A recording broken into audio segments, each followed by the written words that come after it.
That's up. Okay, yo, what's up, folks? Oh my goodness, this is a very special episode, folks. Now, just so you know, I was actually a Green since the '90s. Right, that's the original party that I joined. So I do have a lot of personal connection to the Greens, and actually, I'll be showing my man here some evidence. But actually, I'm gonna let him introduce himself. Go ahead, introduce yourself right quick. Yeah. Sure. My name's Dan Platt. Lifelong resident of Albany, though I went to college in Manhattan, so I'm at least somewhat engaged with New York City. But 6 years was enough for me. What college was that? City College, New York. Okay. Long story short, I was radicalized in college because it was during the '08 recession. There was, like many other millennials, there's no really career waiting for me, no particular future. And of course, I went to college to actually understand the world and know my place in it, more so than just job training, because I figured job training can happen anywhere. So I radicalize, I do the Occupy movement. From Occupy, I go into other kinds of activism. Rather, I keep Occupy Albany in zombie mode for a few years, just getting my feet, just building my confidence with other types of skills, political skills anyway. So eventually, I do join the Green Party because of various reasons I can get into, but basically the same general frustrations that any kind of lefty has with the Democrats, with the usual entryist strategies and tactics, the ways I was interacting with politics via Occupy as a more anarchistic approach, grassroots, radical approach. From Green Party work, I'm doing various community projects, whether it be community garden, community radio, various volunteering. I volunteer with a restorative justice board that was put on by my county. So I do that for a year. Various volunteering things so I have a slew of areas and expertise or experience in all kinds of different areas. So I like being sort of not full polymath, but big nerd, history buff, gamer. So I've got a lot of different interests, but at the moment, what I'm really interested in, and after 5 years of having my own podcast, The Three Left Show, I do community radio. So I'm not just podcasting in my room like this, but I'm also doing it with other people in a public kind of community arts center. But that didn't really go anywhere. But I also got the podcast itch out of my system. Eventually, I'm interviewing people like you, but I'm like, well, I don't really want to be talking to people about doing stuff. I want to be doing stuff. And plus, after literally 8 years of sort of being on the sidelines, trying to build this community media, I decide, enough is enough. This isn't really going. I'm not building out the infrastructure I wanted to facilitate better independent campaigns. But the Green Party work I can't put it aside anymore. I need to get back into it. So the last year and a half, I've been reestablishing. Let me just line up the timeline just one more time. And before I ask about that timeline, just going to ask something right quick. Now, polyglot, I think, means many tongues, right? Speak a lot of languages. You said you're polymath. What's a polymath? Oh, a polymath means like master of multiple things. Usually like someone who can do math, someone who can do engineering, but I'm just using it facetiously. I just mean that I've several interests. I like the Green Party, or particularly party building, because instead of being engaged with one particular cause, one particular type of action or issue, is a way of being engaged with all the issues at once. Let's talk about that right quick. Now, the thing is, I just wanted to understand your timeline right quick. Mm-hmm. So you went to college, the Occupy movement was going on, respect, mm-hmm. right? Yeah. Then so you were originally from Albany, you came to Manhattan to go to school, mm-hmm. and then you went to the Occupy movement, and then you went back home and then started the Green Party, or you joined the Green Party in Manhattan, went back to Albany. What's the timeline of your Green Party involvement? There's a few there's half steps. Well, the first half step before Occupy was that I was doing new atheist stuff for a few years. But then I got really... What'd you say, latheist stuff? No, the new atheists. Okay. I don't really know about that. Okay, what is that? Okay. Is that a political movement, or is that a religious movement? It was trying to be, but it was essentially, you have the Hawkins, Hitchens, Dawkins, secular thinkers, but also kind of anti-religion stuff. It was something of not a social movement, but like a cultural movement. but I got fed up with how establishment leaning that it was, and as well as it was very much based in a nonprofit movement or nonprofit sector where they can't take political stances. So in 2010, 2011, when certain politics gets kicked off, they're like, oh, no, we can't. We have to stay on the sidelines. Anyway, that's a whole other story. Half step after Occupy, so this is 2011, 2012, when I'm graduating. I run particularly, I mean, I'm a leader of Occupy Albany. I keep it in zombie mode, meaning it's attritioning. It's not really like it's, the encampments are gone, but there are still sometimes organizations using the name Occupy, right? Coming out of the park. They still maybe have we would have an office. We still had donations coming in from certain parties. So we were able to pay rent for a space so there could still be organizing. But it pretty much went into the usual activist subculture. So I was doing lobby days, I was doing various activism, but it was pretty much me and 10 other people, and it wasn't growing. It wasn't feeling like the big movement. Okay, so quick question. Sorry, I just have so many questions. I will get to the green stuff. It's so important, but honestly, I feel a lot of I feel a lot of similarity to you. Besides both having the file caps in the background, which you so astutely noticed. Yeah. Actually, my background is very similar. I'm very activist based, and a lot of your answers actually speak to me on it. The atheist thing, I really don't know about that, but a lot of the way that you line up, right? Well, I'm a Green Party myself, right? For a long time as well. I'm actually almost 50, so I'm betraying my age a little bit, right? You look good. I know I look young. I'm 36, just for context. Yeah, so almost 50. Yeah, so all right. Anyways, so the thing is that all right, cool. So the thing is, when it sounds like you got into this on the economic, was it that your first thing about activism that you kind of got involved with, or was it like environment? Mostly, it was mostly that. I mean, environment was my father's thing. He's helped start a nature preserve here in Albany. But just to finish out my timeline, so in 2013, I helped with I'm recruited by someone, a local guy, to help him with his council race. He's a Democrat. He lost his primary. He still had independent lines because you can just pay someone to use the independence line in New York, the fusion ballot parties kind of thing. And it was a complete nightmare. It was the worst experience ever. And I really got to see a lot of the ugliness of the inter-Democrat politicking, as well as the kind of just the mindsets involved, even with the people who were something called county committee. Yeah, he was like either on it or he was like trying to get on it, and so he was like county trying committee? To get. That's a pretty low level. Here in New York City, half the seats go uncontested. Is it like everything there? You got to win a race to get into county committee? Maybe it is. I'm not an expert in the little things, but they're not heavily contested. It's usually just one person or another, but you sort of still need to be friends to be appointed or elected onto a county party committee, by the way. So this is not a public position. I'm talking about within the Democratic Party. I was getting a peek into that, and I did not like what I saw. So I'm like, I don't want any part of this. So that was kind of the last straw. Plus voting for Howie, seeing him as being like the person I aligned with, and meeting Peter Lavinia, co-chair of the party, who was a socialist. So actually meeting someone who was left-wing, a socialist, in the Green Party, because at that point, 2012, I actually didn't see the Green Party as being as left as I was. There was a perception that it's more liberal, it's more capitalist minded. But it's actually, at least in New York especially, it's way more left-wing. So once I learned that, it's like, oh, this is my political home, especially for like my long-term political project. Because all other organizations had a different kind of mission that wasn't like just taking power and doing stuff. What do you, sorry, I just want to, actually, somehow this is just like flipping into like the online actives interview, right? Because actually this is all this is how I get to know people. So anyways, do you have a certain, when we talk about ideology, you said you're more left. I want to know what left means.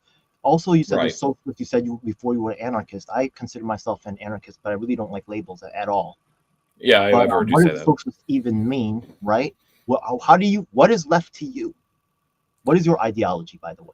Yeah, I think there's a baseline. Yeah, it can be really sticky. I'm definitely not dogmatic, and that's something I learned from the atheist movement, where it's more about being against dogmatism and the kind of forms that can have. But Results. I'm in it for results. I'm sorry. Go ahead. right, no, I'm sure. And so the results I'm looking for is more democracy, more worker control, more planned economics. It can take different forms, actually, depending on the strategies you use, the tactics available. It really is based on where you are and what will work best. And so for that, being a socialist simply mean like it can mean different things, but it usually means Are you moving a towards socialist? yes, a post-capitalist economy. So Okay. you can call that a community-based economy. You can call it a people-based economy. Of course, there's different just it's just framing. Um, and it could mean more municipal enterprises. It could mean something more visionary. But obviously, when it comes to the day-to-day governance, you got to prove you're a competent administrator and representative first. Will you also say Um, you're an anarchist?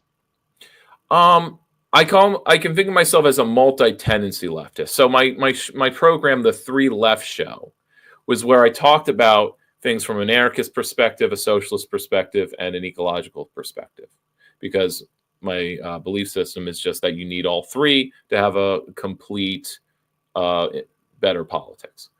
Um, Have you ever and heard of the term eco-socialist?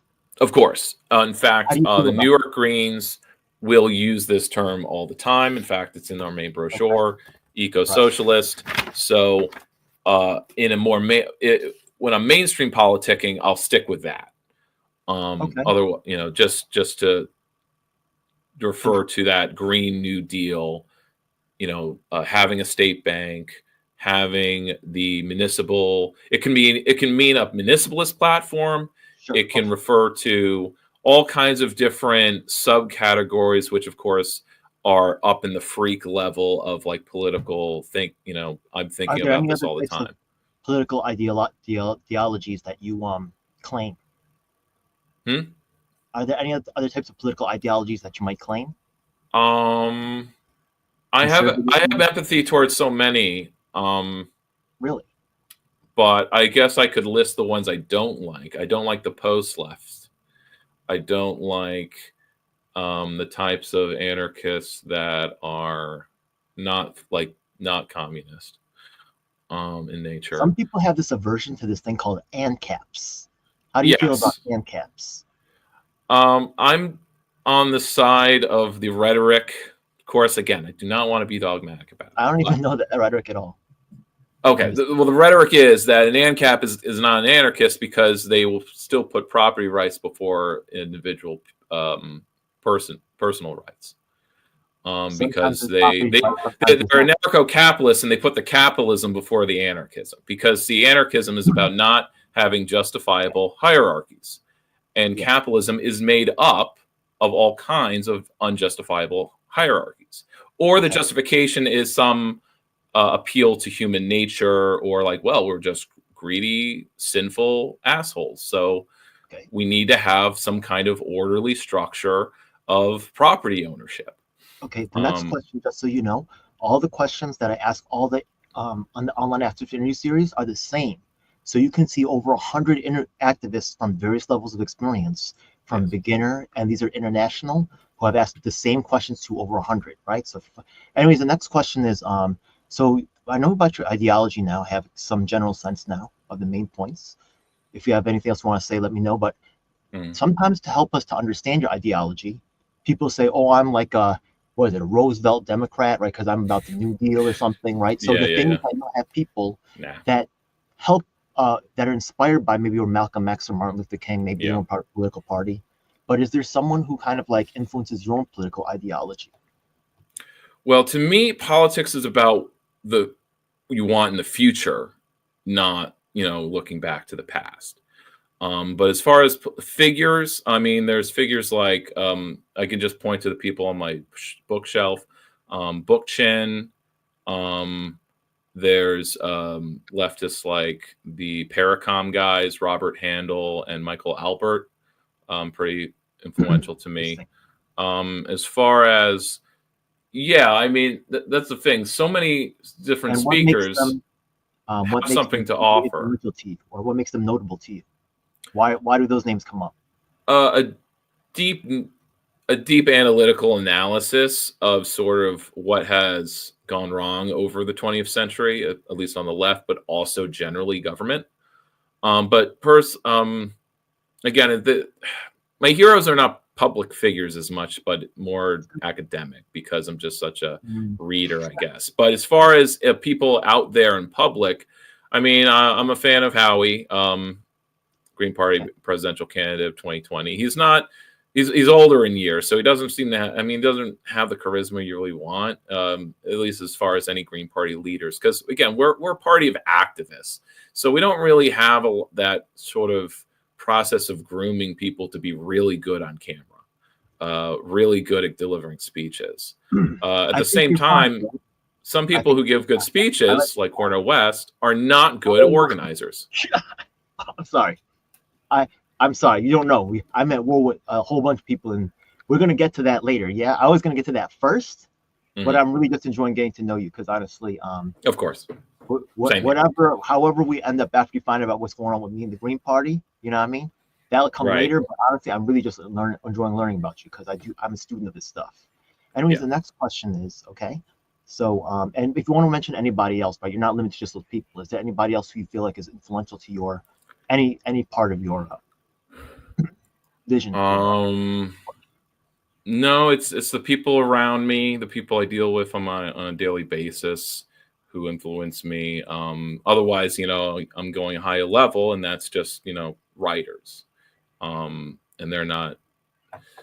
Personally, I'm anti academic, but I guess I can see some of the value of it, but I feel like they're very exclusionary, and they kind of like lock themselves in the tower, and then I'm busting that tower the fuck down. But I mean, I don't mind that they exist, but they just can't shut me out. That's just how it feels. Well, no, nobody's shut. I mean, I've never met an academic who shut anyone out. I know it depends on the university, the college, the institution. If you've had bad experiences with Cooney, personnel, then go ahead. I mean, I checked something out based on what you said about the London congestion pricing. I was watching some of your videos, and I'm like, because you were really emphatic about like, this proves that congestion pricing is a failure. And so I checked out what in London. Oh, in London, you think it was a success? Well, only that it wasn't a failure in that the money for that was collected did go into bike lanes and road diets, so there was less road space in that zone. So any remaining traffic, because it did go down at first, it was less space for cars, but it did return, at least go back to the same level. But it was replaced with taxis and Ubers, because those are exempt from the congestion pricing. So it was some sort of a matter of the roads are clogged, but they're clogged with overall less people and less commuters. And it's just a matter of that London has not replicated what Paris did, which was just build out all of the bike and bus infrastructure. And the fact that the buses don't have lanes in London slow down the buses. So that also means that you don't have more people switching to take the bus, because the research is that when you make mass transit free or easier, but not make driving harder, you simply get more ridership from the people who already use mass transit, but nobody switches unless driving is harder. All right. So just a quick question, though. By the way, actually, let me stick to the program, and then at the end, other stuff. Yeah.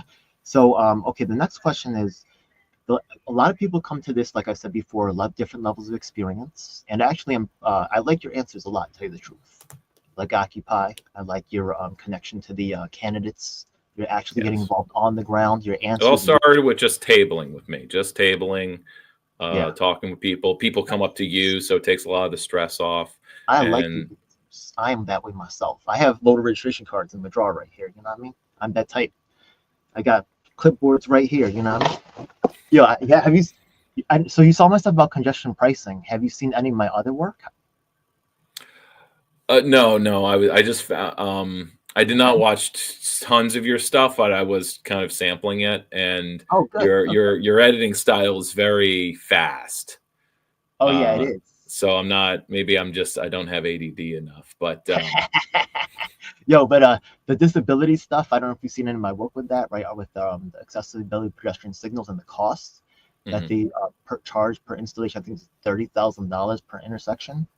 There's a lot of companies that's making money that's cashing out, that's not really doing appropriate work, and we show that they're missing. There's none at actually Port Authority. There's no accessible pedestrian signal at the world's most busiest intersection. It's hilarious. It's ridiculous. We had this all on camera. just getting big buttons in, right? Just the Yeah, thing is that the congestion pricing, right? Like it could work, it could be good, it could be bad, at like anything. But you look at how they run things right now, as in terms of the criminal justice system. Robert Brooks died. I'm not saying that's like the only one. We know Gavin Centrone died of public housing. Another people are dying because of incompetence and because of a lack of. There's good intentions, but there's not real hands-on. I have a lot of hands-on work. I don't know if you've seen my hands-on work, but you sound like the type yourself. Yeah, you look like the guy who's doing it, and your videos suggest it. Oh, I'm a monster. Yeah, with the heckling and whatever. Oh yeah, it's getting worse over here. You don't even know what I'm going through right now. You should get on my newsletter. Anyways, let's get to this. The next question is, so what are some of the things? It doesn't have to be just one, but what are some of the things you're most proud of accomplishing as an activist? Ooh, I think I'll just stick with a personal basis, because I don't really have any policy accomplishments yet. But it's sort of all building towards it. So like my participation with the Community Accountability Board, I'm proud of that. I'm kind of proud of the experiences that I've collected because I've been open to saying yes and checking this out and doing as much as possible to have just a little bit of experience with facilitation, with mediation, though I haven't done that yet. But by going to different conferences, learning about time banking, learning about alternative economics and currencies. It gives me all these batteries of ideas to try out or to bring up with people, to get the creative juices flowing, to break people out of we've tried nothing and we don't know what to do. So I guess we might as well do the neoliberal thing, or let the neoliberals have their way, because we can say, well, we can be critical. We can say there's not enough community input. But besides that, what input does the community have if it's uninformed and undereducated? Not uneducated, undereducated. Honestly, education is what they need. Now, the thing is that it's hard for you to follow up your answer because your answer before was so awesome, right? You're part of Occupy. You took the movement to Albany. You know what I mean? That's sick, bro. And you carried the whole movement. You kind of like helped start the Green Party. So that's like just awesome stuff right there. And it's really hard to follow that. Like that's an already incredible set of accomplishments right there. I'm super impressed. I'm going to go on to the next question because the first half is to kind of like get to know you as a person. And the second half is asking about activism. So now we're going to ask you, look, people come to become activists because honestly, some people do it as a hobby, but they don't last. That's just my opinion, right? You got to be hurt. You got to be. Do people have a material stake in what they're working on? Yeah. So, what do you people that are watching this channel, right? They're in need. They want to learn from you. I really like the answers you gave, right? You've been around. You see what the Democrats respond to, right? You know they're controlling Albany right now. You're in a key legislative spot. So, what do you think are the most effective things that activists can do? My answer is to organize independently. There's a lot of energy, and it's always gone into trying to influence those who are in power or trying to predict and influence those that are about to be in power, referring to electoral parties. And this frustrates me because it means that you're sort of locked into whatever already exists. and it doesn't provide any on ramp or ability to do something different. And I think what activists need is the ability to say no, or the ability to do something different, to not rely on the usual channels to power or the channels into the political process, which lead to recuperation or selling out or buying in. Or, as they say, getting to the table and getting some crumbs off the table. At least we have a seat at the table. You Greens are nowhere near it. At least we're in the table. But what do you get when you're at the table? We're not at the table, but we're still having a very large impact and influence on policy, because we're out there working with people to organize them, or to come election time, at least when we had the ballot line, to show that there was this many people statewide who weren't going to vote for Como, just because they're afraid of a Republican. That there's more. They want more. They want better. So what did you do? You ran a survey? No, I'm just referring to the vote totals that Howie would garner in New York State. Okay. We got 6%. I think we got up to 9, but no, I think that was the prediction. Okay. The next question is, so the thing is that sometimes people, when they're looking for help, right, and they want to accomplish something, maybe they want to save the environment, right? They got concerned about it, right? They make a lot of trash. They feel, where is this going? And then, so these people sometimes may join an organization, and the organization has its own needs. And sometimes the people feel like the organization isn't responding to what they need, but as someone who's run organizations yourself, or kind of been at the head sometimes around it, right? Barely. Sometimes people will come in and try to co-opt your movement and just bring it to like serve whatever they're doing. So what do you think are the best practices for organizations to have to make sure that they're taking care of members' needs, but also staying true to their mission? I believe the general answer is to have a strong internal culture, and that sometimes usually takes the form of like bureaucratic practice, but I'm just like using that as a catch-all for anything that an org does that feels like a usually interpreted as gatekeeping, but it just means like, well, we just have a rule in place to ensure that someone just doesn't barge in, does whatever they want, and if, because they're the loudest in the room, dares anyone to just say like, I'm doing this, and I'm going to use your money because I brought in some friends with me. What are you going to do to stop me? Yeah. So there's some rules in place to prevent that, and that looks like, oh, you're not letting the people in, you're not open and free. This is the sort of charge that comes up with the Green Party presidential primary process, which we can dig into. But we will be digging into that. Yeah, because I actually had a good long chat with one of such people. Oh, really? I completely forgot her name now, but she was the one with the unicorn party. Yes. Susan Bush-Lahaki. No, it was Sherman. Oh, good. Okay. Because she actually won the debate between her and Jill Stein. You know that, right? Well, she certainly. I mean, she speaks well, and she. Yeah. I mean, not by my choice, right? No. I'm not denying that. She was she impressed me. That's why I wanted to talk to her. The numbers on the votes. She got way more votes. Maybe she just. But as soon as I talked to her, she was like, "Oh, I'm not actually interested in carrying through this campaign." What? Why? That's weird, yo. I don't really like. Oh yeah, no. Look, my notes aren't right in front of me. I'd have to go through my notebook and shit. But you did an interview with me, so at least I'll give her that. Anyways. Yeah, right. Okay, so, but anyway, totally. Let's stay on topic. You asked me about organizational coherence, and it is a big challenge because I mean, Occupy being completely open, radical acceptance meant that, and not having a kind of enough structure, especially in the GA General Assembly meetings, there was not strong facilitation.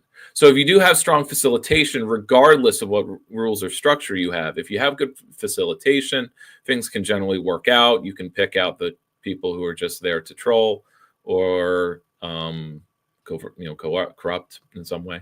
And And generally, if you have a trusted clique of people, so some orgs are just like the sociocracy model, where everything is made of circles or working groups or committees. And you have circles, and the circle is like 5 people who trust each other, know each other. How But do you one feel of about them, sociocracy? I've tried that before. I am mad at it, but like I'm not really crazy about it. I feel like some people give it too much credit. I'm not saying it's bad, right? yeah, Like, yeah. but Some people get really people think it's going to solve all the connected, problems. like they have their thing, and they really want to promote it as much as possible. And I don't, and they I'm should. not I mad at mean, it. Yeah. certain things and tools should be promoted to the hilt by the people. Like it's I'm gonna their steal one job more to question promote in it. there. How do you feel about ranked choice voting? I actually like star voting. Like I've learned about star voting, and How so I start like voting? that a lot more. Okay. Ranked choice is the thing that most people, more and more people, know about because of campaigns for it. Um, it's opening the door for more alternative or better voting systems I'm glad you understand some of the issues, right? like That star Star. voting And does I address. have been communicating with someone on the state level on election reform, Oh, nonpartisan. really? At the like state assembly, state No, senate. no, no, no, no, no, not a champion like that. I mean, somebody who is a organizer or a contact person with a Vote Better New York type of org. Okay, interesting. Okay, cool. I was just Uh, asking him. He was promoting. Basically, most cities in New York have an initiative process that no one has ever used, mostly because of machine politics. we're So going to talk about that in a moment because yeah, he's I pushing think we have that. It's something that my a local document of PDF. DSA I'm going to was tell you about the mentioning. committee because Oh you're yeah, and not. something else I can mention about myself. I'm a member of 4 different orgs now. Oh, So I am a card holder for IWW, Green Party, so I pay dues to the national level and the state level. is that workers' Um, world? say again? Is that workers' Yes, world? international. Yeah, yeah, IWW. Do you know Judith Um, Greenspan? say again? Do you know Judith Greenspan? Not I maybe I've think she heard was the running name, in the but California branch. She actually did an interview okay. from a long time ago. I see. I see. I see. Yeah. Okay. No, no, I am not that active in the IWW. So, I simply pay the dues to support my local chapter, the Upper Hudson branch, because I kind of believe in the mission and the independent labor organizing. So, and I'm also a member of the Socialist Party US because I have a local chapter here that I have friends. So it's kind of a interesting. small clique, but otherwise, I'm part of that.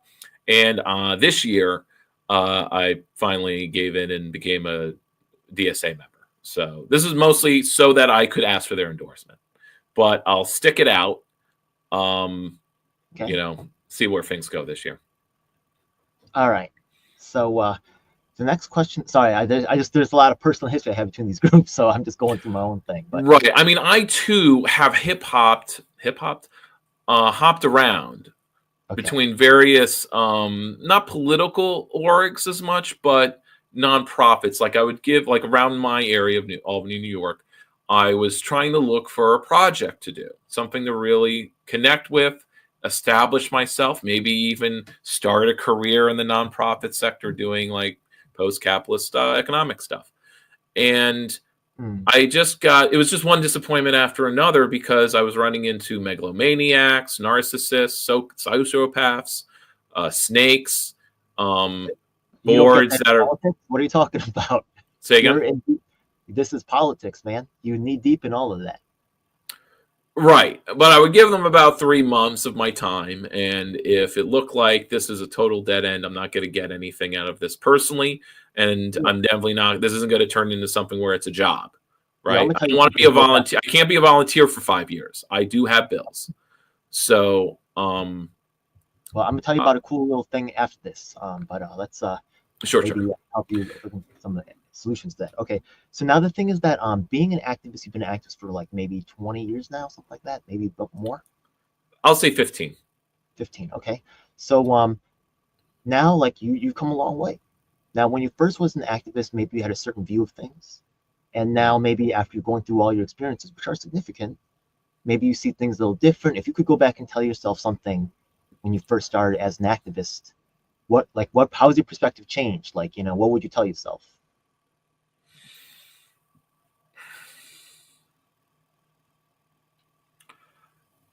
Um, Well, the main thing I would do is actually not political, but I would give myself some job advice, which is to get on the a general specific title list for state work, because I got on the more general professional career list, and I just sat there for years and years and years. So 6 years after, like it took me 6 years after college to get some stable work, and even then, like in 2020, I was literally underemployed just doing gig work. So it wasn't until 2021 that I could actually say I actually started working full time with a salary, and I could actually say I had a career. You I'm know, about to was turn I you on was some nuts with stuff right after this. So I know you stressed about that. We're going to talk about that in a hot minute. Not that I well, have I'm all not the stressed everything. now. I'm set now, but it Oh, took oh, me it oh, took me 8, 10 years, and I think you better. I think although you. I don't, I'm glad you it's went through this because stuff. I wouldn't say, like, the thing is, I don't really have regrets like that. If So you the did go through question this stuff, doesn't I won't really touch apply that well, because it's like it. there's really nothing I could do differently, or if there was, I'm not sure what like larger impact it would be, except to basically just assume that these other groups are not worth your time and go right to party building, like stick with a political project of your own and not worry about partnering with others from the get-go or being financially stable before you start something. Though, I just want the basics, because gotta put the Ashton mask on yourself before you can help others. I can't be some privileged professional if I actually am poor. um but I have a middle class background. My expenses were always really low because of family help, and that's what allows me to kind of.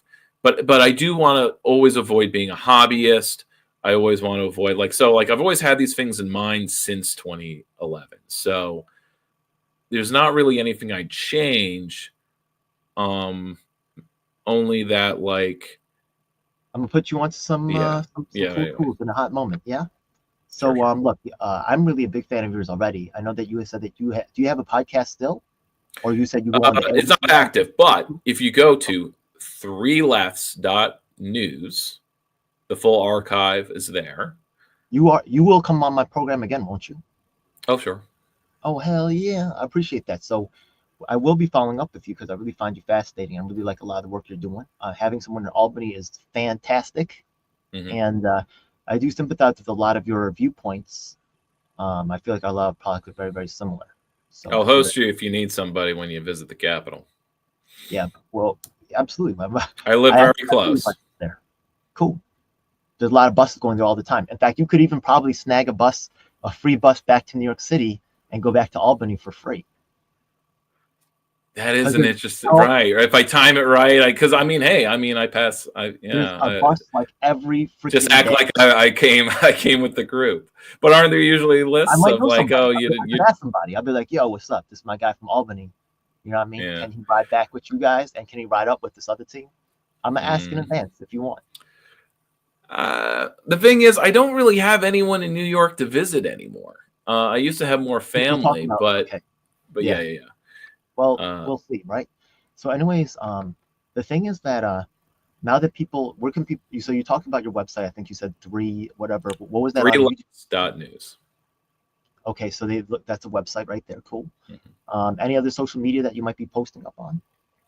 Yeah, the Albany County Green Party on Facebook. There's an Instagram that's run by one of our members, or at least he posts. Then I do TikToks, so that's under Albany Eco Socialist.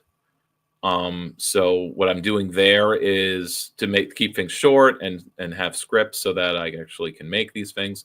I'm just reading out the Green Party national platform bit by bit, in chunks.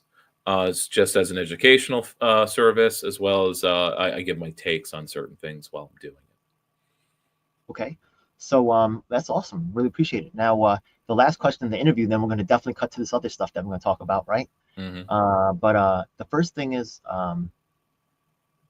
when you next question. Now that we have your information, do you have anything planned for the future? Now you said you're running for city council. Maybe you have a fundraiser coming up. Maybe you've got a forum or a discussion panel coming up.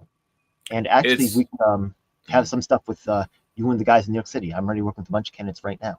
We could actually talk about some definitely interesting state stuff. We're going to talk about that in a hot second, but go ahead. What you got coming up? Well, the things on the docket now is, thankfully, I wouldn't have done this if I didn't have a campaign manager. So somebody from a walkable Albany org stepped up, and he's also a DSA member. And so he stepped up to be my manager. He's not experienced, but he's working with people who are. So I expect to have a fundraiser on May Day at a restaurant inside the ward, or at least have use a community room and get some catering. So that's in the works. I will announce towards the end of the month or in early March, just a public announcement. Go to the local pocket park. It's called Malcolm X Park. Like that. And otherwise, it's sort of just gearing up and trying to get the ducks in the row for April, which is petitioning season, because I need to collect about 75 signatures. That's it? Oh my goodness. That's really not that bad, yeah? Like down here, people are talking about, I mean, it's a ward. It's a ward of 6,000, and I'm running as independent candidate because Green doesn't have the ballot line. Thank you, Como. Oddly enough, Republicans have introduced a slapdash bill to reverse this, but they're not that serious about it. But at least it's a token effort, I guess. But because the Republicans are like, it's getting credence that like, oh, the Republicans want us around because we help them. It's more because the Democrats don't want us on the ballot, and they just want to be oppositional. Okay. So, all right, that's the online activist interview. Now I'm going to cut to the other stuff. Okay. So right now we actually have a documentary on PBS called County, right? Because our work was actually, this is my guy Theo Chino, my actress of the year for 2021. And the thing is that in this documentary, it actually presents this thing that I'm going to show you right now called Rep My Block. Yeah. And Rep My Block, we're going to log in right now. I'm going to show you what this tool is. Now you already have the voter database. Oh yeah. Or okay. I got the list from the BOE. Okay, good. Yeah. So just so you know, we actually made it so you can actually just enter your assembly district number, and then you can get a list of all the registered voters. And we made this open source. It might even work for in Albany. I don't know if he did just New York City or if he did the entire state. But here, right, you can actually give this to your team right here. And we're trying to actually take this nationwide. This is on an open source platform called on GitHub. So an open source technology. So you can download this and run this on your own server. But as a service for free, right, what we do is when you have these names here, there'll be like a dash or apostrophe or some other stuff. And that causes all kinds of like format errors. You know what I'm talking about? So we fixed that for you. And so the site's called Rep My Block. Yeah. I just logged in. You can go back out. You could just if I have actually my own. So you're uploading. I mean, we New York State Green Party, we kind of have a voter database set up. Okay. Well, not perfect, but it is usable. It takes a while to load because it's the whole database for the whole state. So it's actually a lot simpler and easier to just ask my local BOE for the most recent voter list, and they just give it the next day. So so I've got a good voter list. I've got it sorted already into people who vote frequently.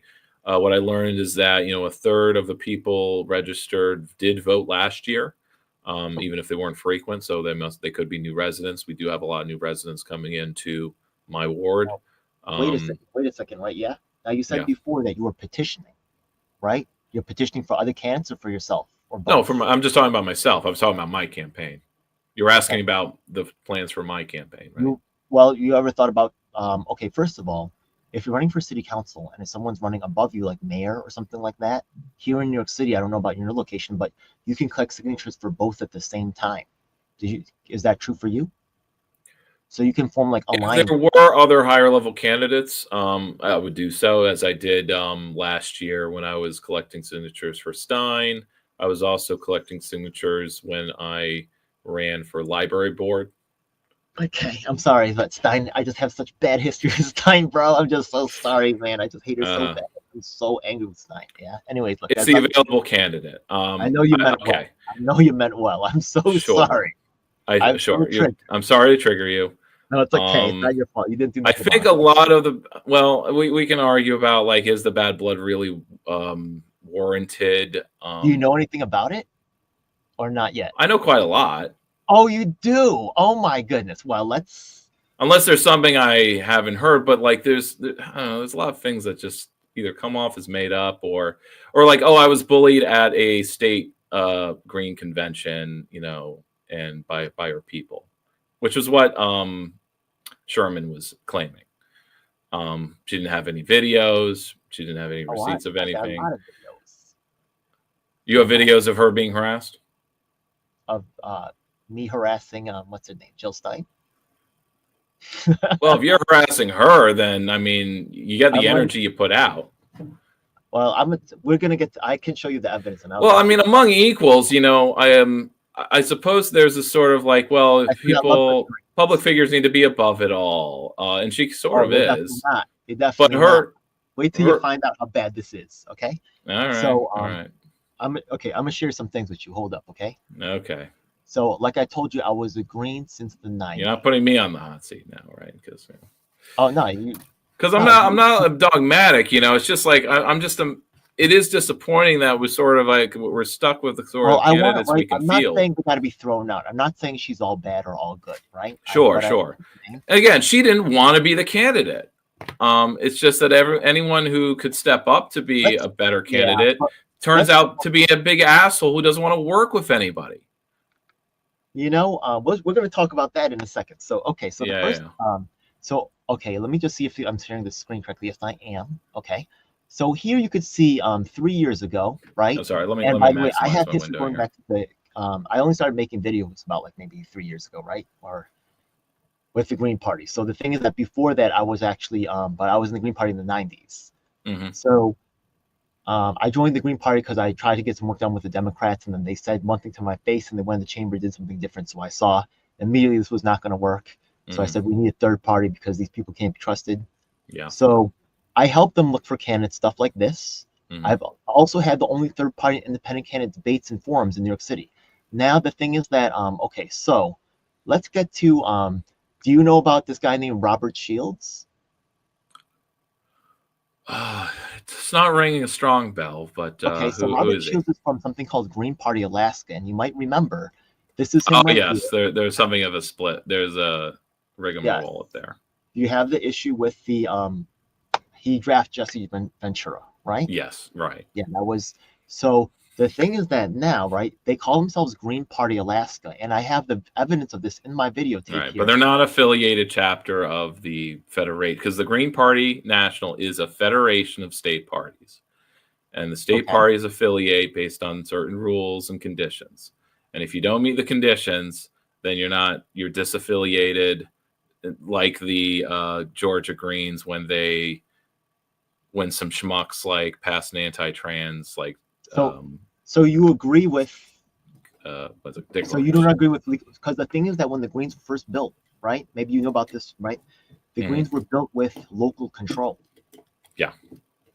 But so, how can the Nationals decide to kick out a local group when they have the votes in their territory?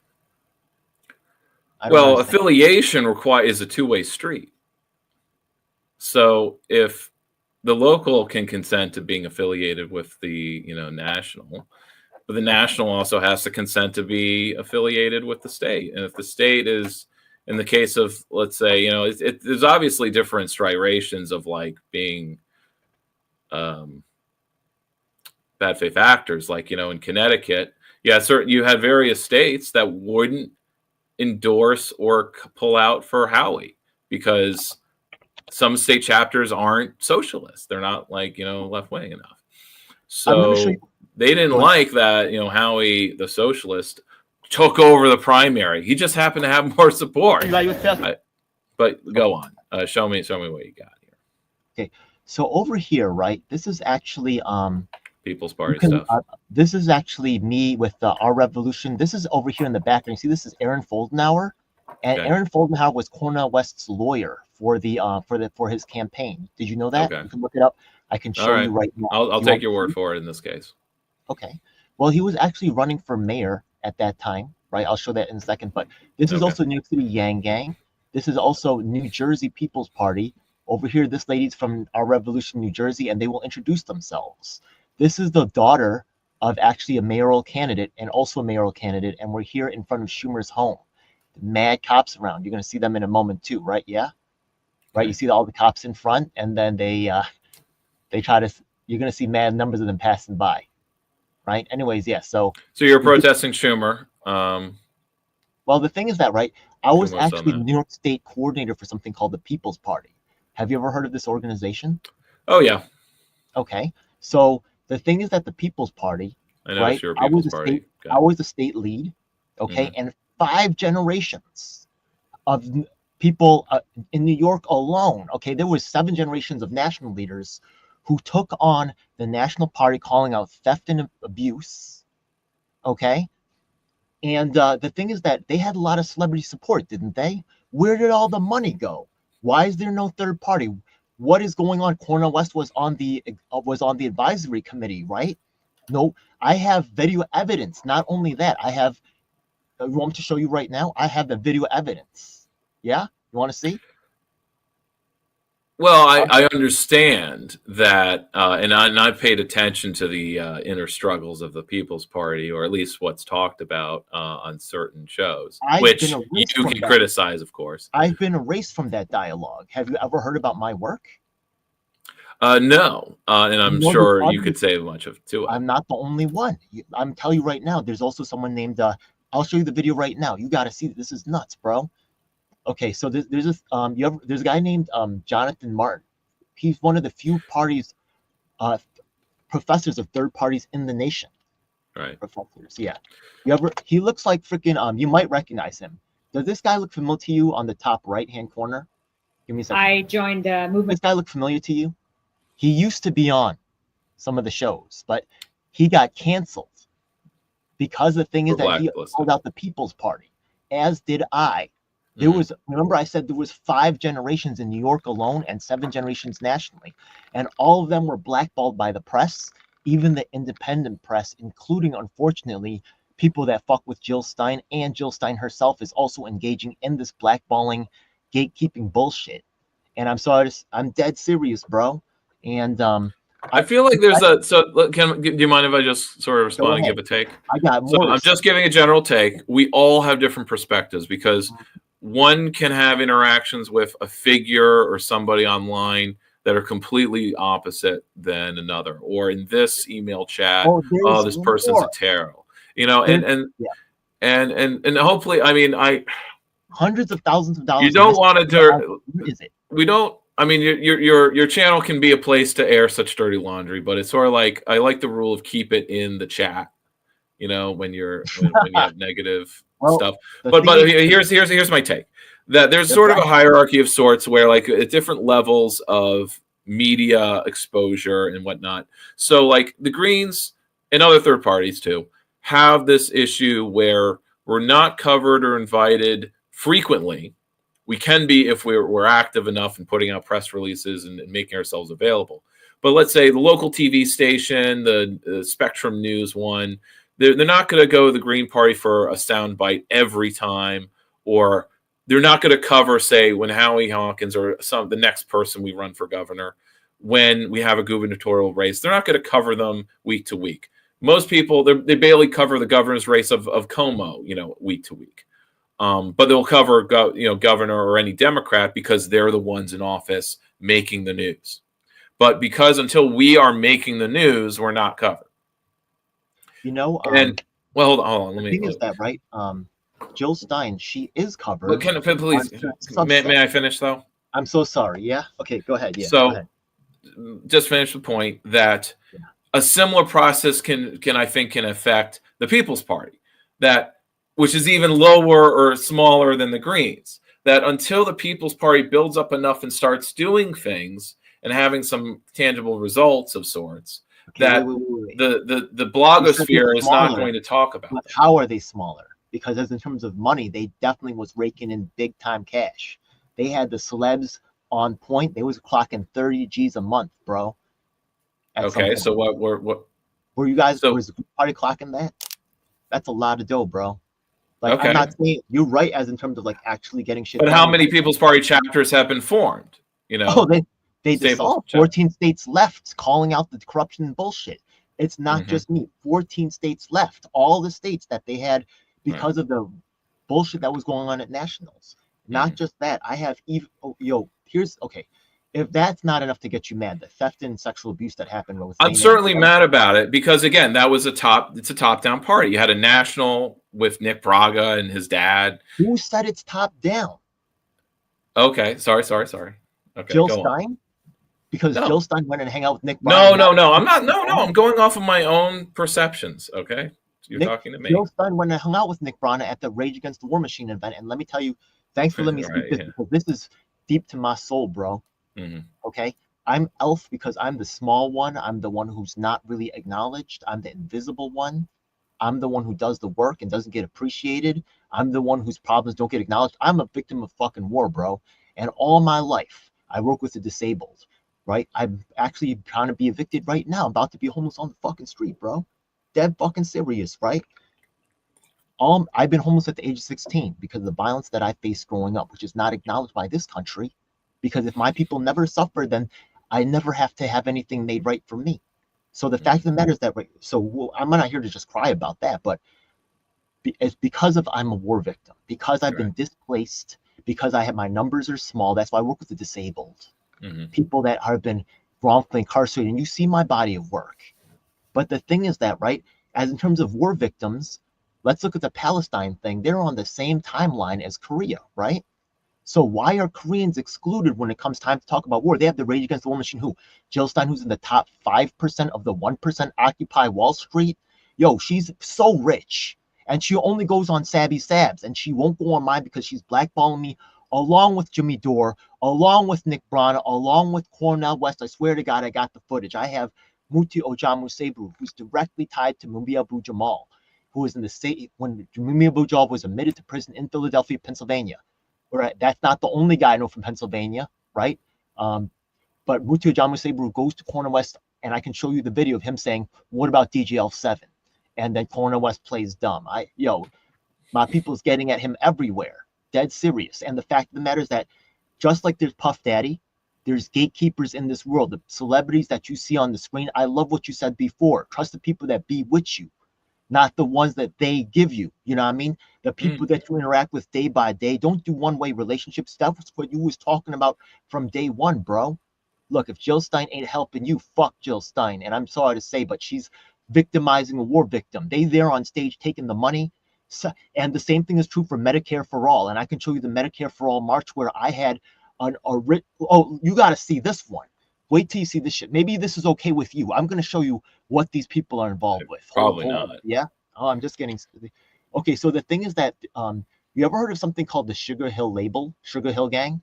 You ever heard of them? Yeah, the band. Okay. Original rap, right? That's I know. Okay. I know. So there's a guy called. I'm literate. I'm somewhat musically literate. Look, it's all good. Yeah, like it's. That's not. But no, I do understand. Now I know your frustrations, and wait, no. Check this out. Many Greens you know have about the what same. I'm talking about right now? Pretty much, yeah. What I'm about to show you right now? Oh no, not the instance itself, but just the general tone of like the activist subculture that has been the left since the 70s, and the sort of attitudes that prevail, the forms of organizing. Check this out. Okay, check this out. It's a wreck. This guy is here from day one of rap. This is called the Surgeon General of Rap, right? Yeah, we're meeting in the Bronx. This guy over here is from the Fabulous Four, right? Yeah, you see this guy. He was part of this group. The guy in the background. This guy, that's pioneered from the Rodney Stone. And this brother. Never heard the song?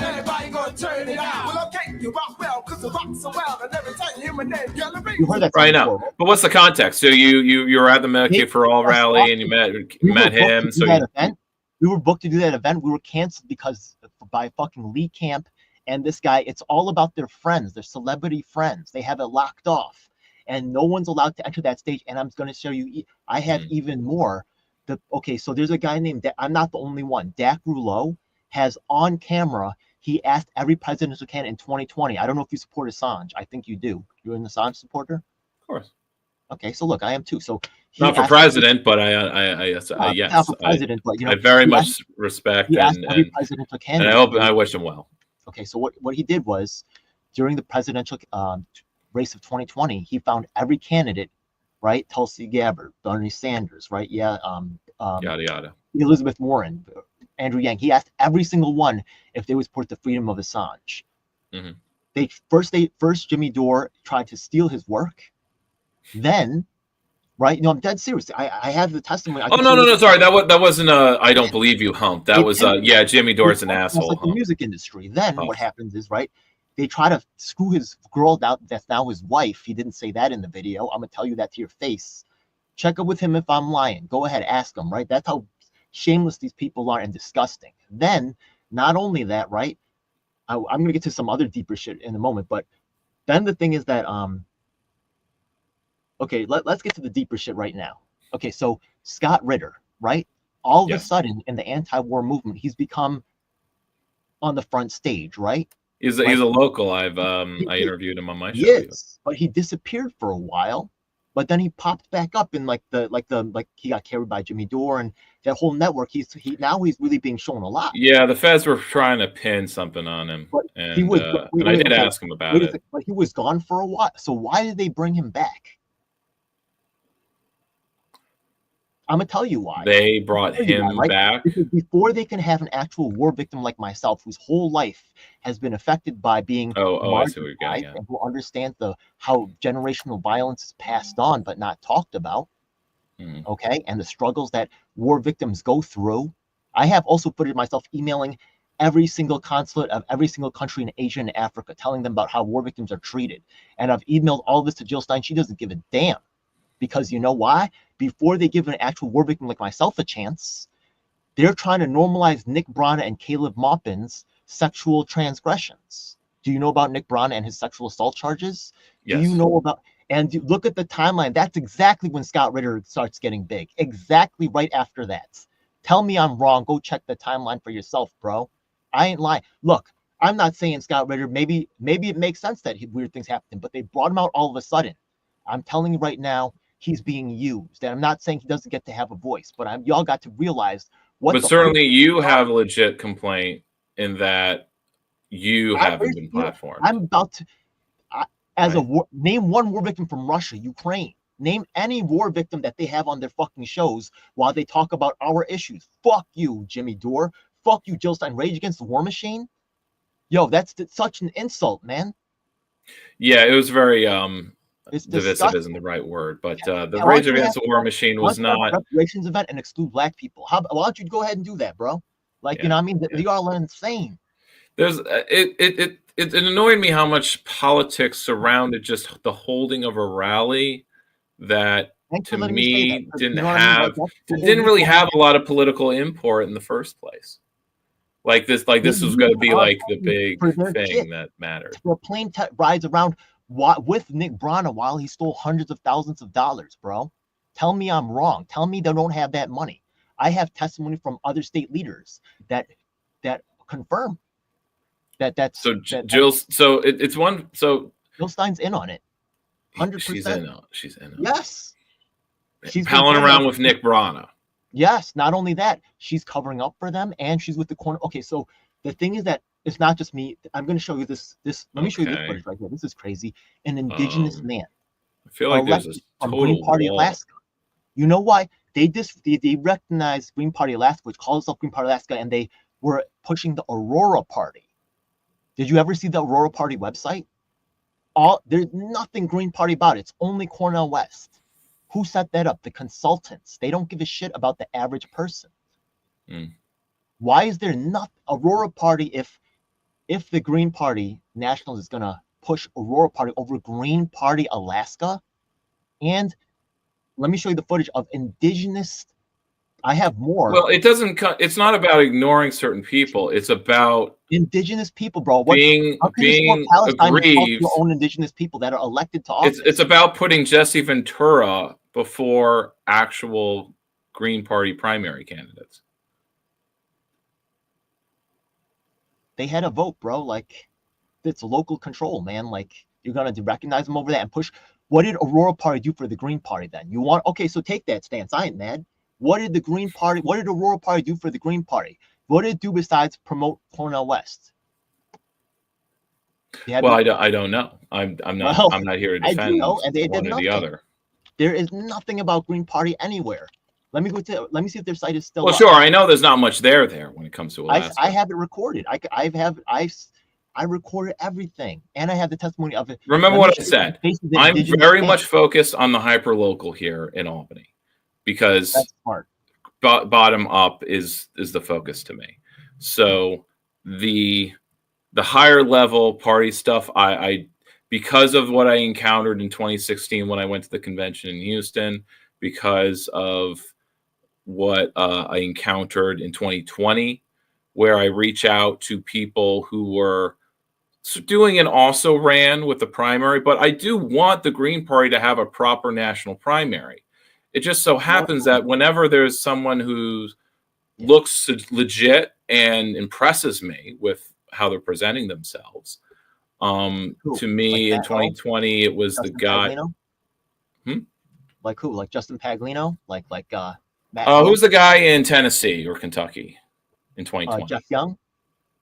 Yeah, I guess that was him. Well, it turned out he was a. Well, it turned out. He ran as a Democrat, didn't he?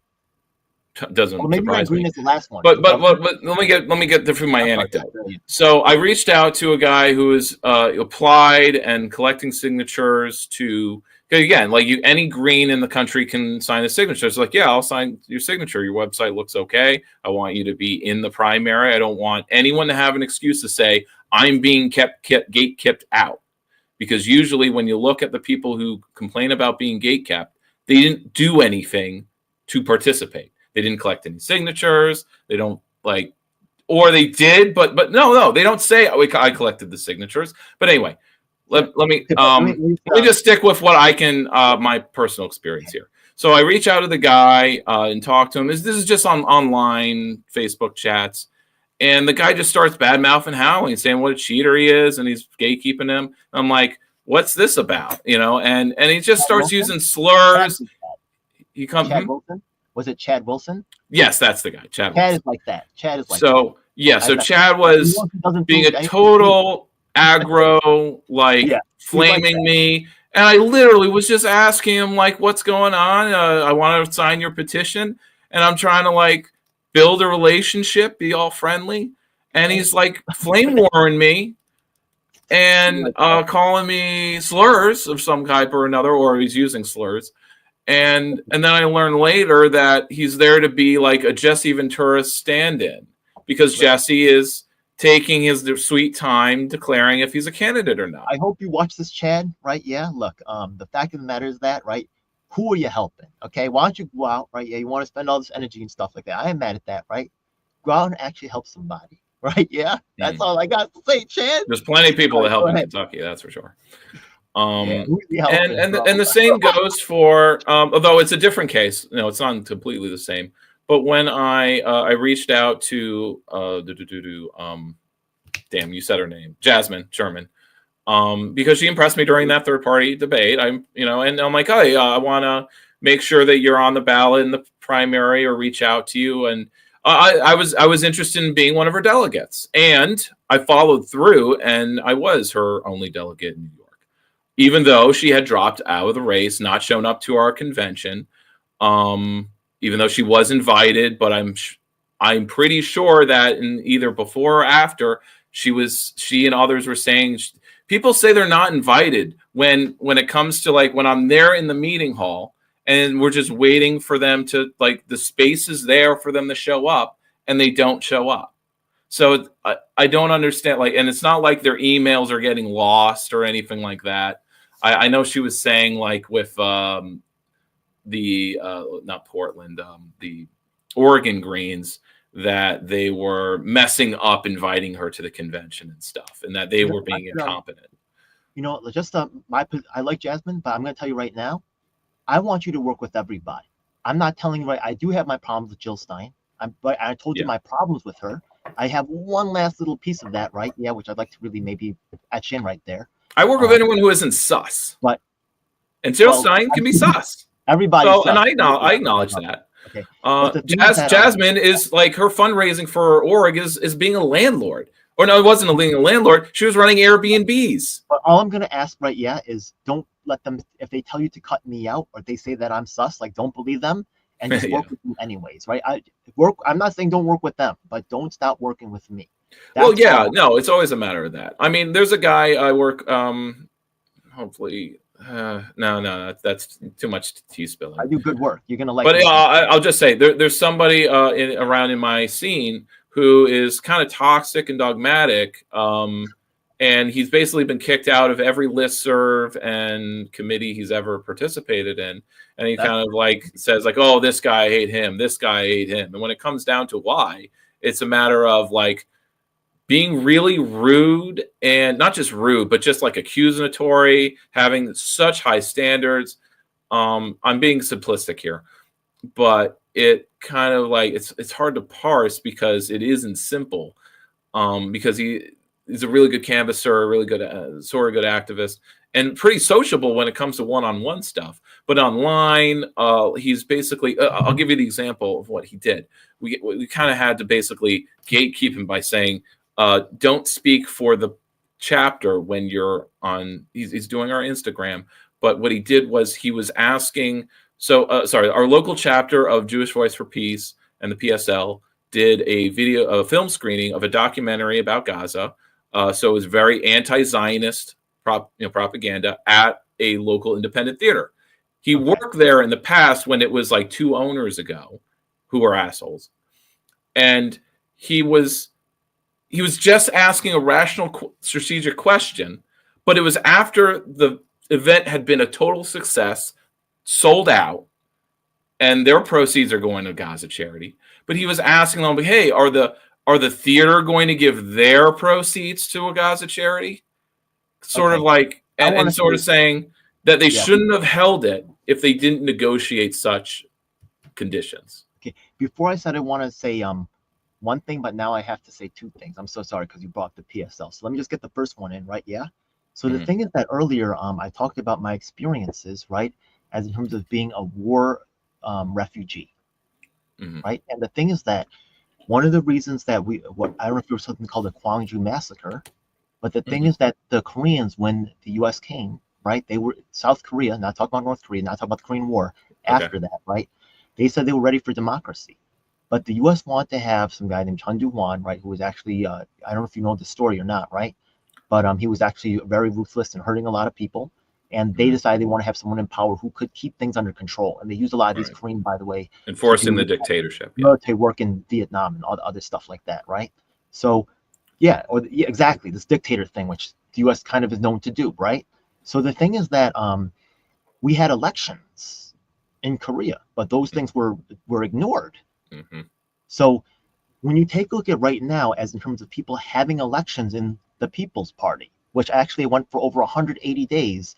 I made a video, I think 130 days, right? Where every single day I asked for a vote to put Assange on the People's Party platform. Once again, Jill Stein was told, everybody, some member of the advisory board, including Cornell, was told. I have footage of other people saying this as well. Wait, Jill Stein is on the People's Party advisory board?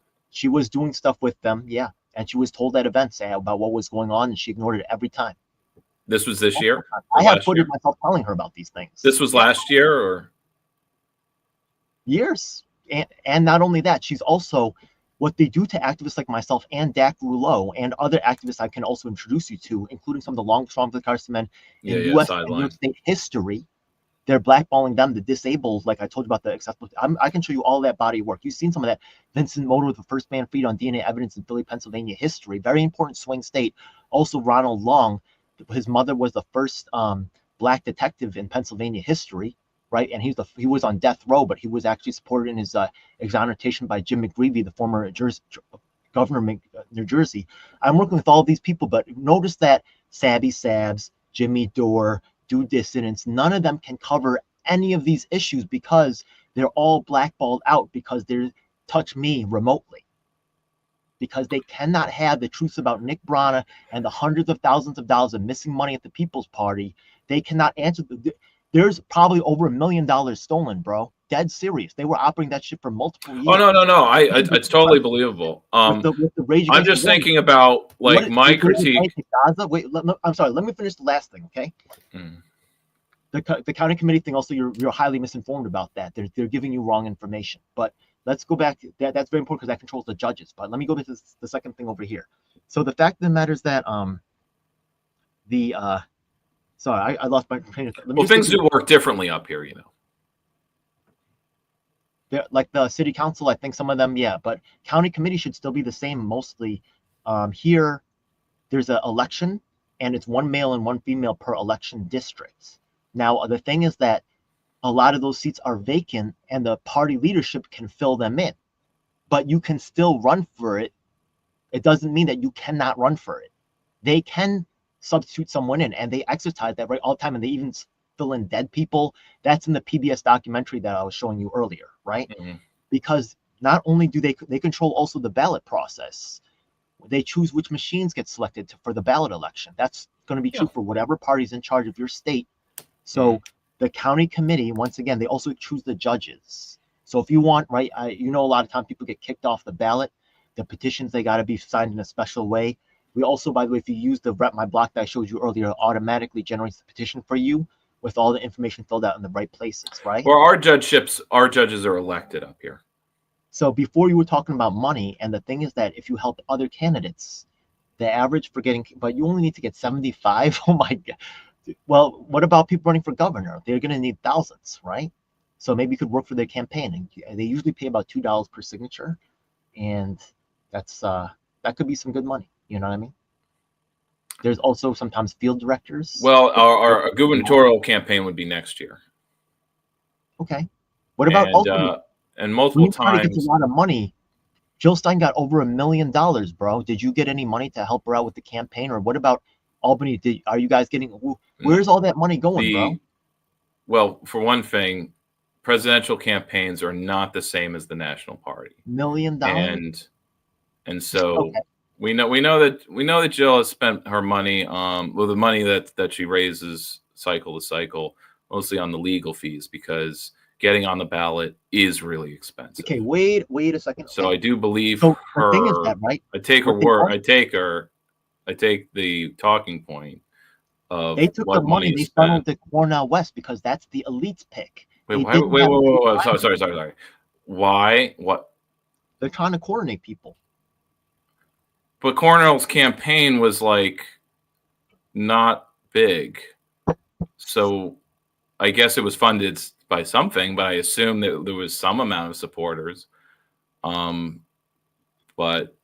like it's not like the fundraising this cycle was great. Great. You're the advisory board of the MPP. Hundreds of thousands of dollars were collected. Right. States to file their paperwork because every time the only states that did, like Washington State, they had to do it on their own money from raising their own stuff. Right. National gave them nothing. All the money went into a big black hole. Where's all the money, by the way, from Rage Against the War Machine, by the way? Yeah? They say they're giving the money to charity. You believe that shit? Guess what? I don't. There certainly should be receipts. Believing that shit. Because there's a lot of weird shit going on around these people. I'm dead. Panquake, what happened to Panquake? A lot of money was given to that. Yo, I honestly, if you do any programming, it's mad easy. That shit is freeware. That she displayed. That Panquake shit. What was Panquake? It was they were selling it on the Jimmy Dore show. It was supposed to be a social media platform that's safe. Oh, I see. Okay. Yeah. So that's definitely smells a little fishy. That smells like a. They collecting a lot of money. There's a lot of money scams going on here. Okay, right. Here's another question, right? Yeah. So when campaigns end, because you worked at for some thing, and the campaign's over and they have money left over, where does that money go? Well, in New York, there are reporting rules. I actually have to reread it, but I'll tell you essentially right you're not really allowed to touch it. No, I can tell you. Or it rolls over into like a war chest the next campaign. That's why it's like usually blank for New York. Shout out to Mob Ties East. Yeah, that's my guy in the chat. But just want to tell you right now, I was actually telling my guy Mob Ties East about this. It's actually my boy Cabby Cali B. Yeah. Actually Ukrainian, by the way, actual war victims. That's who I speak to, right? Not other celebrities, right? Like Jimmy Dore, you millionaire. Hey, Sure. Let's talk about the war. Shut the fuck up. If you mind. So I do have a critique of like the channels you've been mentioning is that when I look at, and I don't frequent their channels much. I mean, even Savvy Sab, like I would watch for maybe a month at a time. But I would get annoyed with that. They would kind of cover the same 5 topics in the same 5 way, or they kind of cover Republican shenanigans like other channels, Left Tube or whatever, and not focusing on activists and organizing. And I think that's the result of the superstructure that is algorithms, what gets picked up, well, not just picked up, but what gets shared, what gets seen by people. I think they're following the money because it is their business. Well, the thing is that here in New York, right? I want to put you, because my man Cabby Cali B here talk about the money right here. And that doesn't make it right, of course. It has something called matching funds. You know about that? And the thing is that multiplies by about the matching fund system, which is for the primaries for the major parties. That's the way the Democrats set it up. So if you can you have to run as a Democrat if you're going to use the matching fund system. So there should be some money around, right, to maybe pay you for some work, right? You can work on your, well, if you're a candidate, I don't know if you're really allowed to work on other campaigns, but no, the point of being independent is to not cavort with the other, well, not the other side, but just with these other campaigns. Now, of course, other people are free agents. Like I know a guy who will basically do this kind of work, but I've got my own job, full-time job, and I don't really need that kind of hustling. I want to focus on party building, independent left-wing power. It needs to be put out that way because it's important that it is. Cool. But yes, people do need to be paid for their labor. So when I fundraise, and hopefully, my goal is like 1,000 or so, then I can, if someone helps me canvass, I give them at least $20 for whatever every hour that they're out. That's cool. That's good. Yeah, appreciate that. Some people try to pay per signature. That's borderline. No, I do it per hour. So if you're just out for an hour, I mean, and I'd be doing it with them, so it's not like they're gonna do nothing. And besides, the people who help me are motivated to help me. It's just that's what we only need to get 75. Oh my goodness. The point of hyperlocal. Well, yeah, that's just upstate cities. I mean, we are tiny compared to the boroughs, and that's why the rules and the systems are mostly different, and the structures of things. Like our political machine, I mean, was very, very different. We had for the whole lifetime of the Soviet Union, we had one political machine in Albany that controlled everything. They were the mob, they were the church, they were the political party, they were the government, everything. If you sold their beer in your bar could be open all the time, all night. And then that sets a standard where as soon as a neolib comes in, and it's like, yeah, maybe you should close it too. It's like outrage. And everyone, yeah. So you have a lot of complaining people. I feel like the Green Party, I feel like the anarchists, kind of like the ones covered by the media, got this way too as well. I feel like they got too academic, and I felt like they got too stuffy, and they stopped talking to the streets. And I feel like, it's a big letdown. I feel like it's not just in New York, because I've been talking to Green Party people have you seen how many people I've talked to people all over? Did you see all the interviews that I had with different Greens all over the nation? I've not gone through the whole catalog. I apologize, yeah. But certainly I could speak to the fact that people work well with each other when you share a subculture, and you can have this menagerie mosaic of circles, cliques, whatever. the idea is that there be not enough a lack of dogmatism so that all of these different cliques can in fact plug into a larger organization. Okay, so what I like about the Greens is that we do have a caucus system where a caucus has the same voting rights as a state party. So I know, are you aware of that? I mean, I don't know how far along it is, but there is a disability caucus forming. Okay, cool. And there could be a war victims caucus. It's like if you find enough other Greens, you could form such a caucus and then have voting rights. I like that ability and flexibility of that we have a trans caucus, a Black, a Latinx, a young persons, or a socialist That's caucus. one of the things about being a war victim, right? You're a very small minority. So just like the disabled, right? A lot of times you just don't have the numbers to get addressed more to be able to form these kinds of things. I guess you could plug into the piece. You could plug. Have you been denied access to plugging into the Peace Action caucus? Oh, I can even show you DSA kicking me out of the room, right? Yeah, they had to do it. All the groups do it. PSL. Oh, I'm so triggered when you said that word. I'm so mad at PSL. You know, I think I saw that video of yours. Oh no, it wasn't. It was the one where you were getting all together. You weren't getting kicked out of the room though, but there was someone else who was getting touched. It's disgusting. It was at like an Our Revolution event. But again, to me, like there's a certain strata of groups that he's the guy in the Theo Chino's the guy who actually he had the he's the guy who made Rent My Block. He's the guy with the PBS County documentary. Okay. What I see is like you have all these. I mean, at least I try to just have some standards of like you have all these groups that are functionally arms of the Democratic Party. And I count Our Revolution entryist groups that are trying to do the same thing that I saw. Like my personal experience growing up or going to college was watching the Obama years and how it's like progressives are like, we just need to primary Dems and then we'll have enough progressives in Congress. And well, now you have a good amount of progressives Congress people, but you really can't get any more because of all these other districts where you're just not going to find any traction.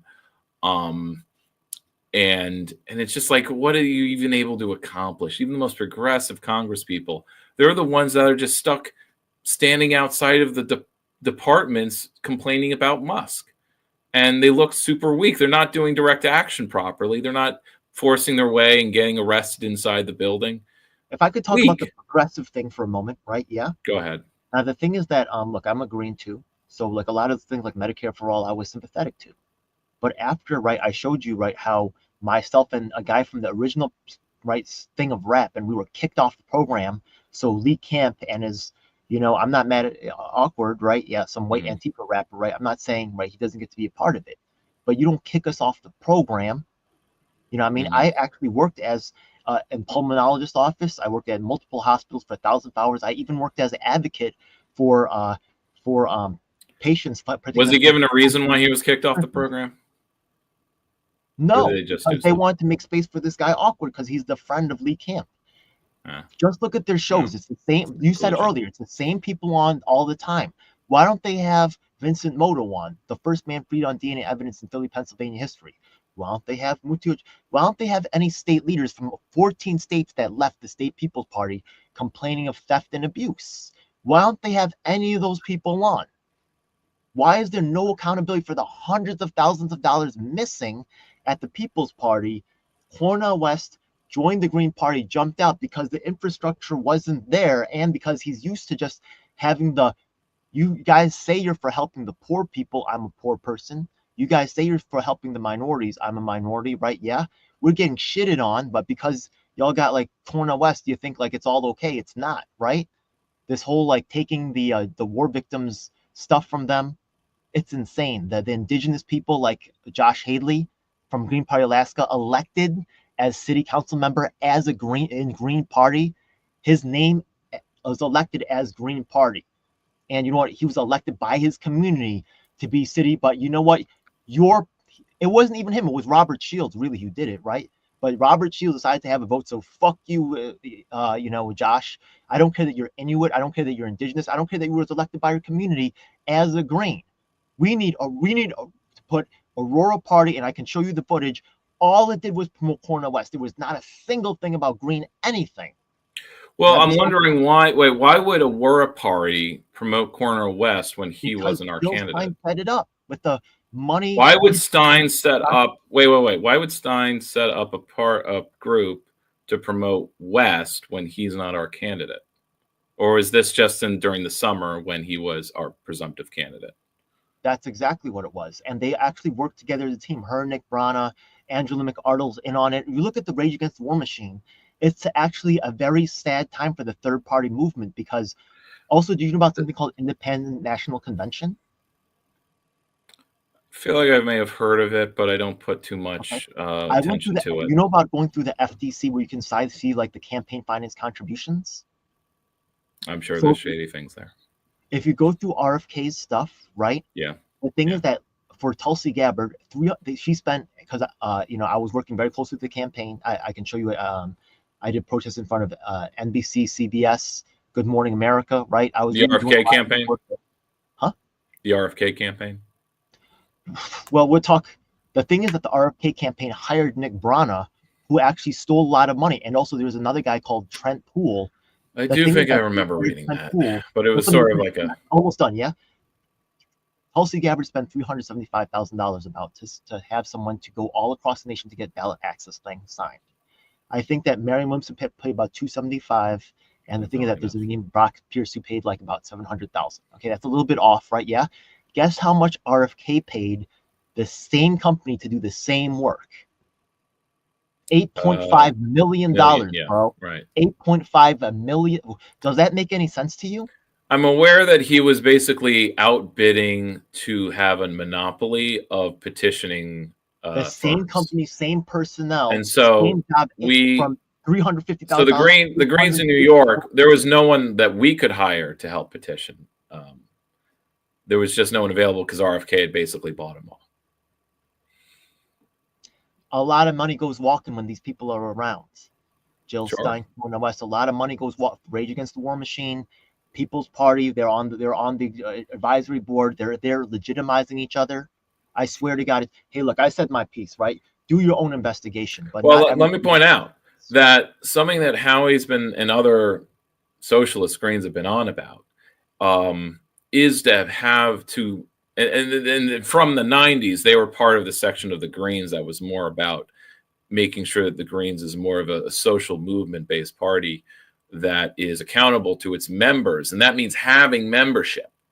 That means being a dues-based party, that you have your voting rights, your ability to run depends on being a dues paying member. And that provides us with a base of funding that's consistent, that doesn't go up and down with the seasons. And so in New York, and I don't know, I think other states are starting to set them up, but they're slow to do so. In New York, we have a due-paying system. It's, of course, it's completely voluntary because part of the trap of engaging with the electoral system, the establishment, we sort of, for me, the Green Party is the compromise between the illegalist, anarchist form of direct action and the entryist DSA sort of strategies. To engage with electioneering, not giving up that battleground to the status quo.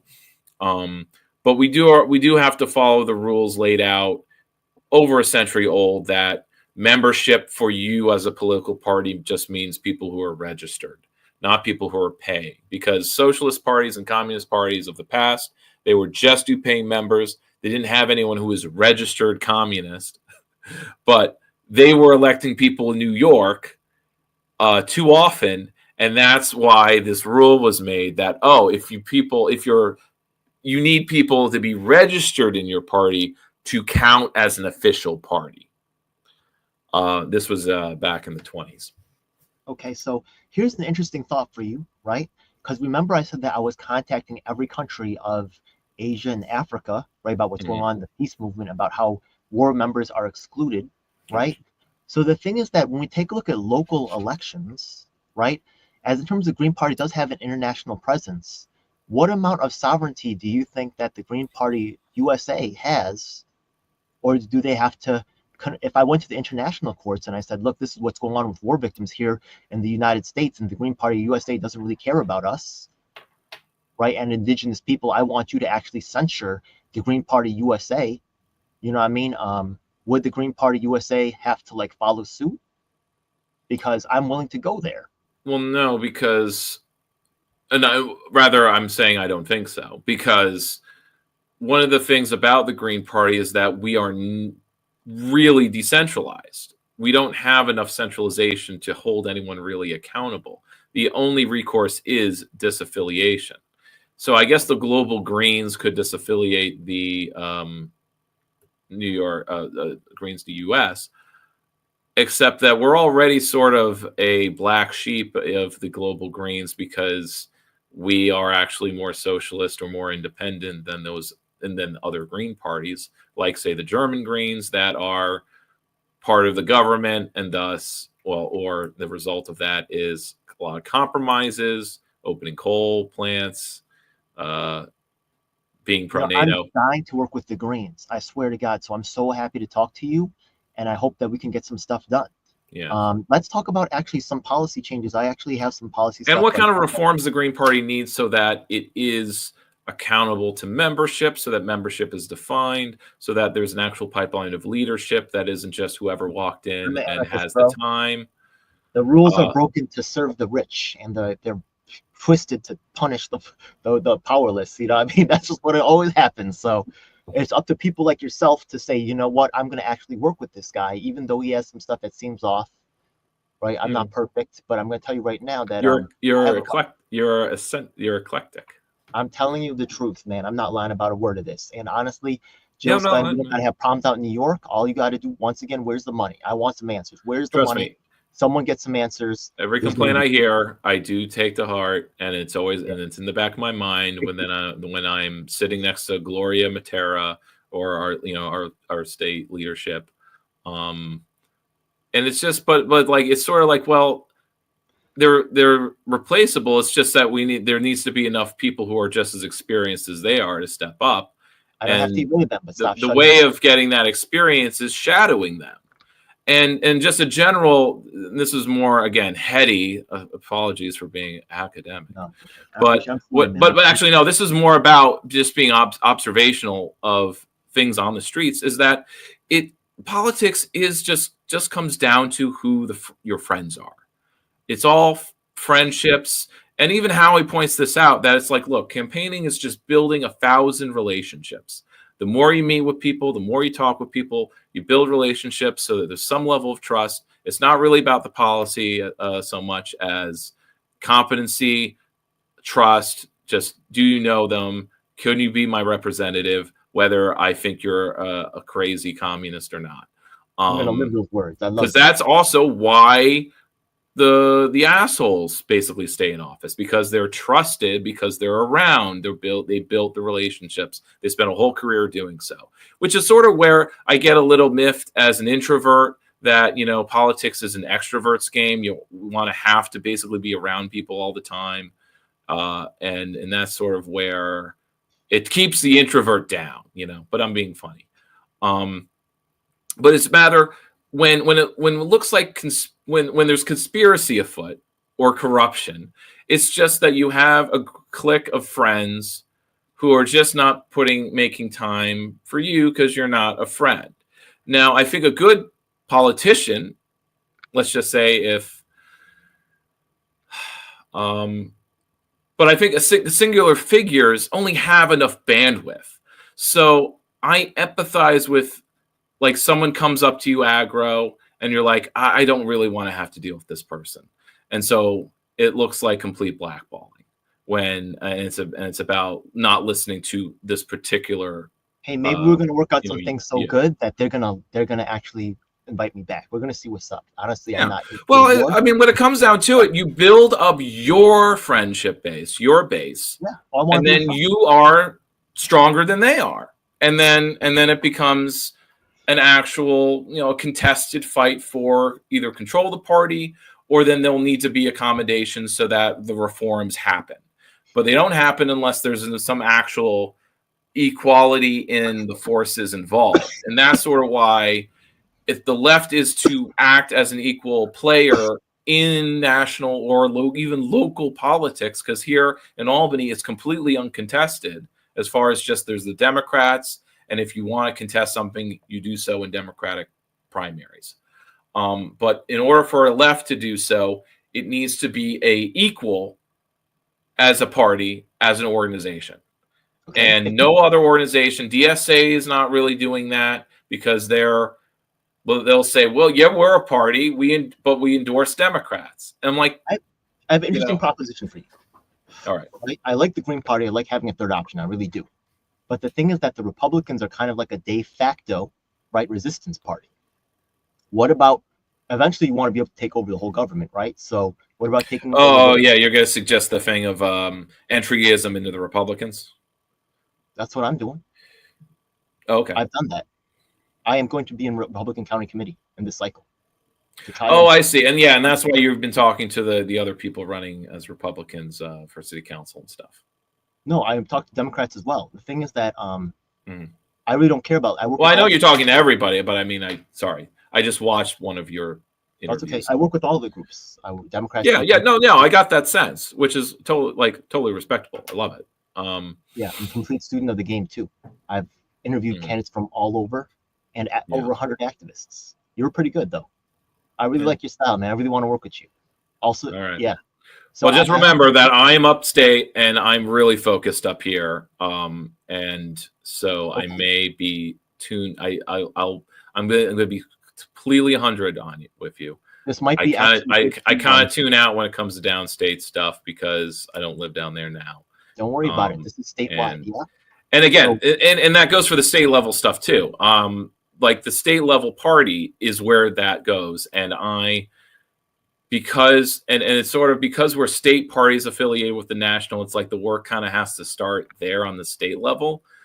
But then the state level is just a group of 20 activists who are overburdened because they're not able to recruit enough people at the hyper-local level. So I'm really focused on this city council campaign to actually build some kind of, not only a base, because the Green Party brand doesn't mean anything until we win enough local elections to have a brand in the locality. So that there's areas of the California where there is something of a brand of the Greens because they've held mayorships, because they actually win some local races.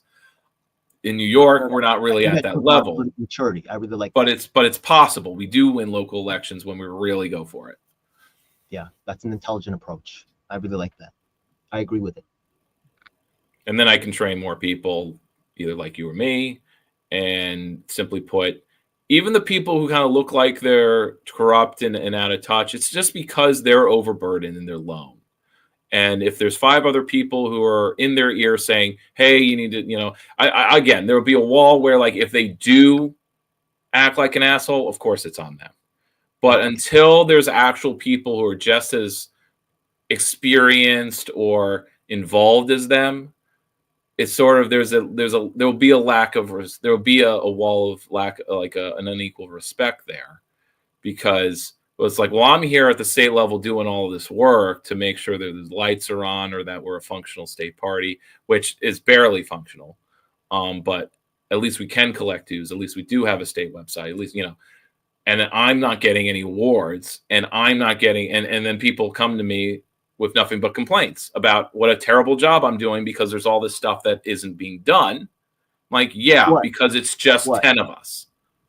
Like what? What do they want you to do?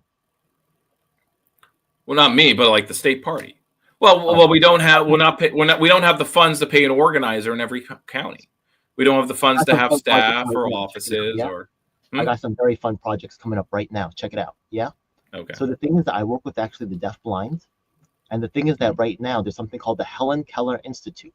Right. And the Helen Keller Institute has never had someone who's actually deafblind be. Right. I did watch a video where you mentioned this. Oh, cool. Okay.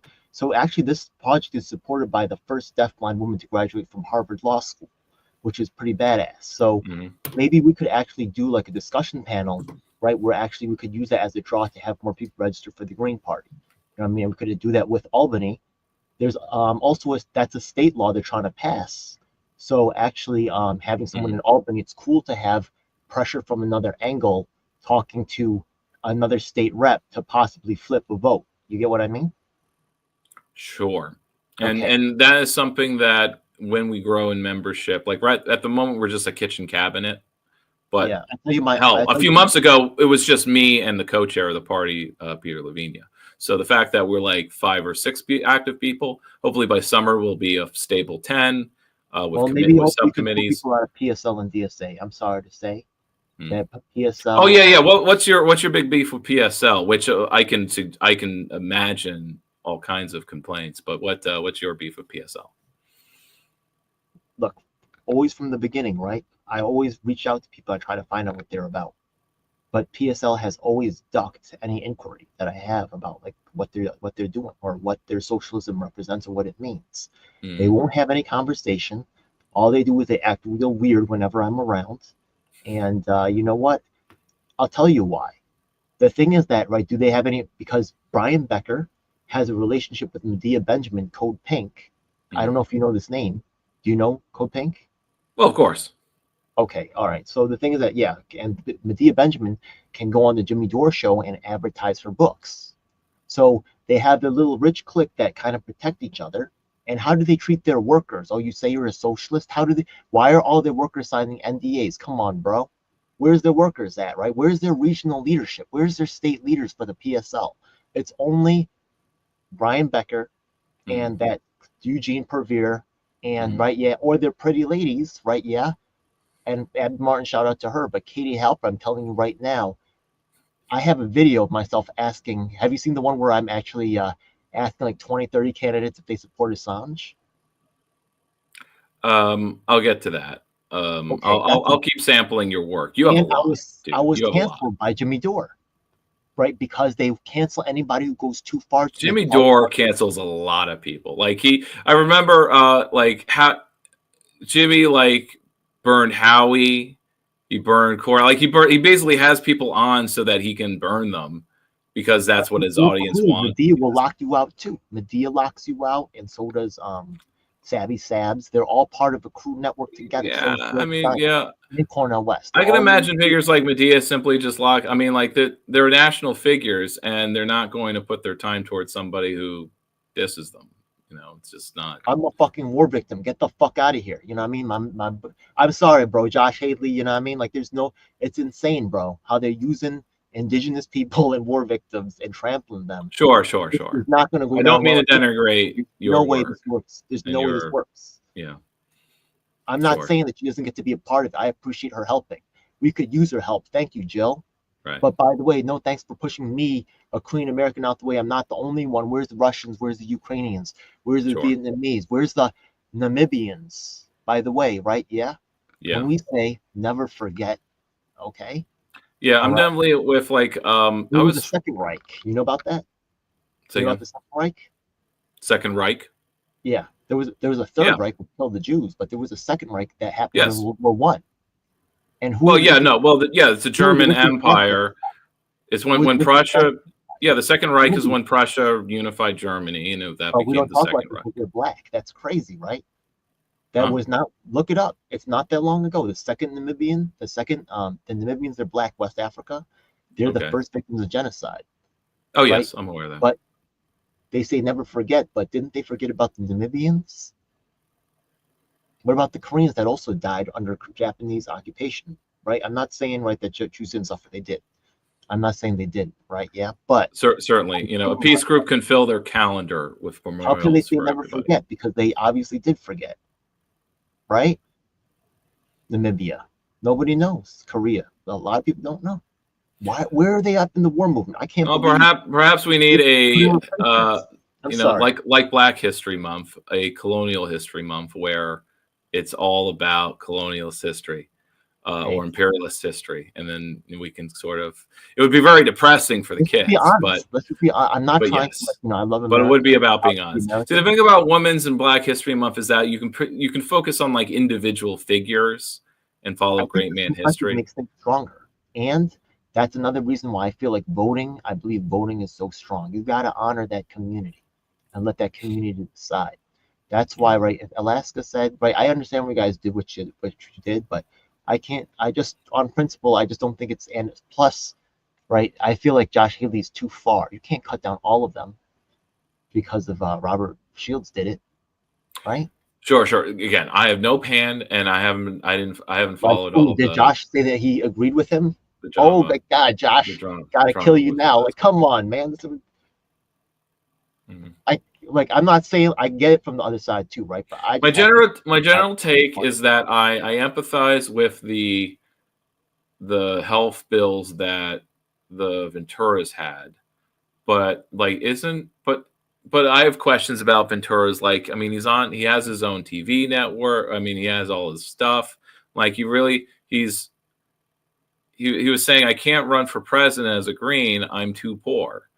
But I've always seen him basically doing something that's likely earning him money. Actually, sorry to just jump to this, but we could really use the fact if you have a relationship with DSA. I'm not mad at that, and actually, I would really like to utilize that. Julia Salazar, I think she's DSA, and the Well, fact that look. Let me just state. yeah, I literally just joined a month ago, and I'm there to make friends, or I'm at not mad. least Yeah, to build relationships with yeah. fellow leftists in my area. Is she I elected? am not I getting don't. involved with state level stuff. Not until we have an independent left base here on the local level. Because otherwise it will be the lonely work of 5 activists, just as it has been the last 15 years I've been an activist, where we just, as when it was Occupy Albany and we had attrition, like people, it was just like, oh, let's do this state issue, let's go to this state issue. And it's just like, it's a grind because you're not able to go out and engage more people. But then you find out you don't engage people unless you're doing some on the ground community project, which is why I was jumping around with community projects. But then they're all plugged into the non-profit industrial complex, right? And suffer from the same issues of, like, we have a Capital Roots, which is a big one, and they had a big anti-union fight. Their staff was unionizing, and the management shut it all down. They were just really ugly about it, making shit up. And we have one local food co-op in Albany. They union busted when, to stop unionization there. So a lot of these things seem like, to me, it just leads me to the conclusion that, like, look, you either have to be fully post-capitalist in how you operate, or you're just going to get co-opted one way or another, or there's going to be that logic of the status quo in play, regardless of what you think is terrible about the status quo. Some, if you're, some right-wingers will point out, oh, I hate the status quo because it's also unfair. And it's like, yes, it is completely unfair. It's hierarchical. It shuts people, there's no democracy in it. And it's because of these relationships between profit making, high finance, our economy is financialized. Profit making is done through currency exchanges and money deals. It's not in production or trade. That's why we deindustrialized. But eventually, that form of profit making is going to hit a limit, and we're going to have a global crisis. And I love this, this great book. I just did a talk at a book at the library today on this book, The Long 20th Century. So I'll recommend it, but it's a really thick one. So I guess I'll make some videos to summarize it. That will be better. But essentially, it means that, like, East Asia has all the capital power now. We still have all the military power, and how that works out will be interesting, but it will be like the next global crisis, like the World Wars or the Napoleonic Wars before that, or the 30 Years' War in the Renaissance era. Like, these were global crises that took 30 years because the global system of capital basically broke down. It just couldn't work anymore. Mostly because of increasing, escalating competition. But what's interesting is that East Asia, or China, are forming, with the BRICS organization, they're forming a counter-American hegemony that includes, and China's including all of their potential rivals in it. Well, so remember, it's sort of right? Yeah, China's like 5,000 years old and has absorbed many cultures. So the fact of the matter is that, right, I think America's like, what, 200 years old? it could just eventually they get overrun at some point. Well, I think once this is the out there prediction, but like after a big global crisis, whether it's induced by climate change or resource wars, that the only way we come out of it is with a more complex, bigger, larger global state. Because we already have the development of a global culture, and we have all of these new global institutions that are being created that are counter or at least in opposition to the ones the U.S. empire created at the end of World War II when we became world hegemon. And the next world hegemon could just be the global state, and it's not any particular nation state, because our problems are beyond or capitalism is beyond the nation state, and it has been. It's been developing that way. I really don't pay attention to like international news. Yeah. Because I feel like even what's going on locally, you can't even get like the accurate, you can't even wrap your head around it, right? So if I can't even get accurate reporting what's going on around me locally, then how can I trust news that's I see. Yeah. I think well, there's the reporting where like you have the writing that's trying to explain what's happening. But I think if you just have the facts, but of course, yeah, it's hard to even know if that is accurate. But I think what is there are certain things that are undisputable, like Nigeria and Indonesia joining the BRICS organization as partners. So that makes the BRICS organization over half the world's population. And that happened last month in response to Trump's reelection. That's big. I don't know. Like, what does that mean? They joined it, right? Like the leadership joined it. Like how much actual? It means that they're not answering to U.S. institutions like the IMF, the World Bank, our stuff. They're not going to trade with dollars. So as a reserve currency, the dollar is not going to matter, and that will be the end of our military power. It can have really long lasting knock-on effects. Tariffs are the least of our worries, but it starts with that, I suppose. We'll see. I don't know. We'll see. All right, just spitballing. Yeah, but anyway, it gets to the Green Party slogan of thinking global but acting local. Yeah, honestly, you can't trust people that's far away unless you interacting directly with them over extended periods of time.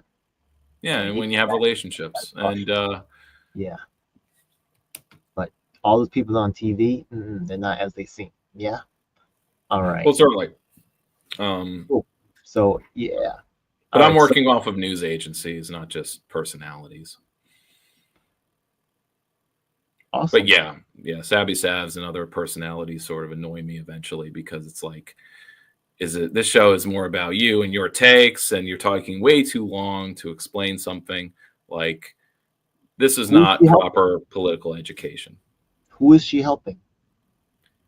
No idea. Same with any other YouTuber. It's like, again, they're just being a small business owner at the end of the day.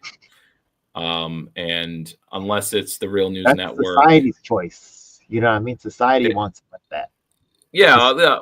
Well, there's pressures to do so, but alternatively, there's the Real News Network, and there's the model of the info district. Setting up an info district, the means to do real local journalism that is independently funded, paid, or it's funded by the municipality as a public service, in the same way that, it's done out of the library.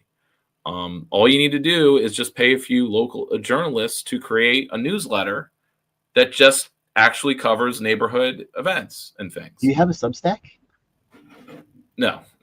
You should start one. Too much. I'm organizing, dude. I'm putting the media stuff behind me. The media must serve the local chapter building. It's sort of, I did 5 years of community radio as a means of having such an infrastructure of local reporting, but the leadership of that nonprofit just wasn't actually fully invested in that. They did need to renovate the church building that they were running it out of, this youth arts center. And if all the programming isn't teens, then it's hard to argue that like the radio station is serving youth.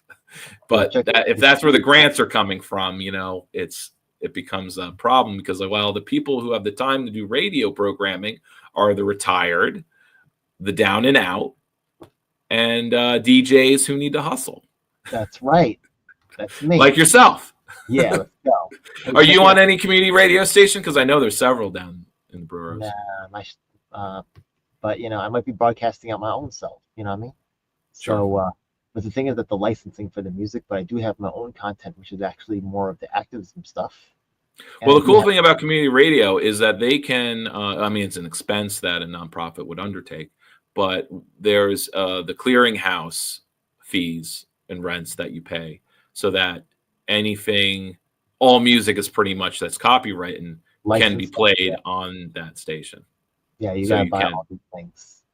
Yeah, I'm not. But it's possible if you do it collectively with someone. Yeah. Actually, I was thinking about setting something up like that because it's if you are a broadcaster for under 45,000, which I'm definitely way under, then you can do it for a lower price. So that's good. If you're a webcaster, they have that model that exists now. Yeah, and that's a nonprofit. I think there's a certain fee. The fees are a certain rate. I actually want to ask you this, right? Check it out. So I'm in New York City, which is actually the largest market in the nation with 8.5 million people here. Mm-hmm. I also have people in Los Angeles, Chicago, that's the second and third largest markets, Pennsylvania, Philly, and we could all kind of share the markets, right? I could actually, just so you know, Brooklyn cable access has no residency requirement here, so you could get your my show on there. Show aired over here in New York City, and then you could approach people with grants and people who's or even advertise. Well, they won't want to advertise on the public access, right? But you could wear a shirt or something. You know what I mean? And, there's obviously thousands of things I can be doing, and I will get overwhelmed with the possibilities. So I'm choosing to keep it centered right here in my hood.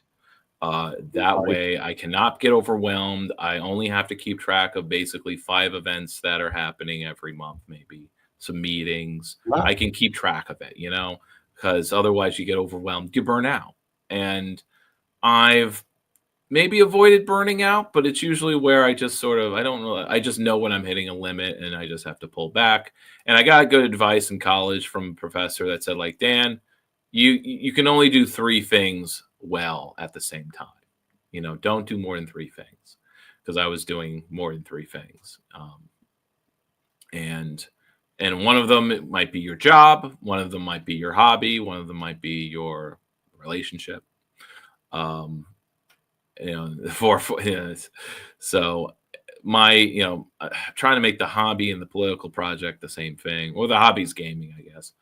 But I also play tennis and I ski, and I do have, 4 nieces that I want to spend time with. So it's sort of I do not want, if I'm going to do the work of a job, I would like to be paid for it. And I'm sort of the type where I guess I'm not entrepreneurial enough where I don't want to grind for a bit with the maybe that it will turn into something consistent. I've sort of gone for the state work so that I have consistent income, and that will free me up to run for office. Will city council have a salary? There is. It's not enough to. It's not I guess it's. What is it? I'll have to look at it again. I think it's 20 grand. It's not enough to. It's half of median income in Albany, which is 40 grand. I'm at my income right now is at 32, and that's my take home. And I'm about to buy the property here. This is my family house. Oh yeah. Congratulations. My mother, who's 75, is tired of being a taxpayer, and so I'm gonna actually buy the house, which I'm able to do now, which I wouldn't have been able to 3 years. But you still have to pay taxes, right? Yeah, but it's but she doesn't have to. No, based on look. No, it's yours. This may shock you, but my mortgage will be less than 100 grand, and so that's and that's because I've been saving a bunch of money. You deserve it, bro. I like your green. I like that. But my overall plan is to just get my monthly expenses as low as possible, so that I don't need to care about wage labor and all that bullshit, and then I can work for free and do all the community chores or at least do all that organizing. But I want to keep it hyper local, because I could be doing post-capitalist work broadly, but if my neighborhood is still a shithole where everything is more, my neighbors are just worrying about whether or not there's just piles of trash around, then why would they care about some larger political goal? What about you? I'm in piles of trash right now. How about you? Well, I don't make enough trash to be considered a pile, but no, my block is pretty good. We don't have any row. It's a block of row houses, but it's only one side of a block, and we're pretty well fixed up. It's sort of a legacy of how back in 1980, most of the block was owned by a friend of my father's. He came into a big inheritance and he bought up the block for a bargain, I guess. And then he basically sold each of the buildings to friends of his, hippie white friends of his, like my father, for a bargain. And this house had a fire and he sold it to him for $1. And then he used rehab grants to rehab it. And that's that story. Hey man, that's great. Hey, proud of ownership, bro. Hey, I got a quick question for you though. I'm sorry to ask about. Hopefully it's the last one. I think we should. Do you know someone named Gloria? Not Gloria Matera, but Gloria, from Green Renaissance Sovereign Rights Movement. I guess I don't know that Gloria. Oh no? Okay. She's here. Where's she based? Is she in New York? She was in New York City. She may be in Florida. She may be back in New York City. Snowbird, huh? Yeah, they have like a little renegade, kind of like I don't know if you saw I can show my screen again, but there's a guy who was like the founder of Green Party Hawaii and also SDS Hawaii, I think, which is pretty cool. Went to school there. Yeah. Yeah, I mean, the long and short is that every organization seems to have its problems. At least I know what the Green Party's problems are, and I know what I got into. And I think I'm still leagues happier being involved in the Green Party than I am if I was in Working Families or God forbid, the Democrats. Yeah. So I guess it's the best option of an ugly situation, because it's a serious question of what would the ideal org be? And when I was doing my show, I was reading a lot of different articles about how most people my age, and especially younger, are just they're adverse to organizing. It's either because of a general culture of individualism, of distrust of any type of hierarchy, even if it's justifiable. Maybe because you're unsure what would justify a hierarchy. What circumstance would you actually take orders from somebody? When that trust has to be built, but if there's no institution you can trust, I'll tell you because my theory is that help generally goes up. People help people with more than them, hoping for help back, and usually disappointed. Well, my mission has been to avoid that situation, because those 3 months is basically when I gave an organization 3 months. That's how long it would take to notice that it was one way, and that's when I would dip. The one situation with it was a guy who was buying up lots and doing community gardens, and this is in the deepest part of the hood. Everybody wants return. I get it. But we were having lunch at the co-op, and this was after another instance of him basically stiffing me from any empowerment or empowering work. And he was picking out the tofu from the dish he got. And I asked, hey, I'll eat your tofu, but why aren't you eating the tofu? And he's like, oh, it's got estrogen. I don't want that. And that's a big red flag. And this was before. It's funny. It's Do you know what I mean with? I do know. Soy boy. Yeah, he's funny. Yeah. Because like, and he was serious. I So I'm like, wait, are you serious about that? You like, I didn't, and he's not the type to listen to me about anything. So I didn't even go into like, but it's plant estrogen, not. Have you ever heard of something called bro science? He's definitely a kind of bro, like so, and he's a definitely like he's a full upper middle class guy who, as one guy called him, a poverty pimp, one fellow activist. Bro science. But that activist was also sort of in it for the pussy. So, and he's in jail now for 20 years. Where, and I hopefully people I don't know in Albany are watching this. I don't think I'll share this, but only because you're downstate, I'm going to spill some tea with you. Oh, go ahead. There's a guy who in 2020, so he got like kind of he was doing some Antifa stuff. I didn't do Black Bloc with him, but I did some Black Bloc at Charlottesville at the anniversary after the fact. But he went down to Charlottesville, helped out Cornel West, was actually on Fox News, and when he did that, he was like, "That's the peak. Now I don't know what else I can do." And so like he kind of futz around. And he's not really a serious guy, but acts serious. And he was serious in that he went to when the Proud Boys or the local right wingers in Albany went to the Capitol in 2020. This was while the insurrection was happening. He basically picked a fight and, in defense, stabbed a Proud Boy. But this is while basically, you know, the protesters, right and left wing, were allowed to go at it. You know, the state police just ringed them and let them fight each other.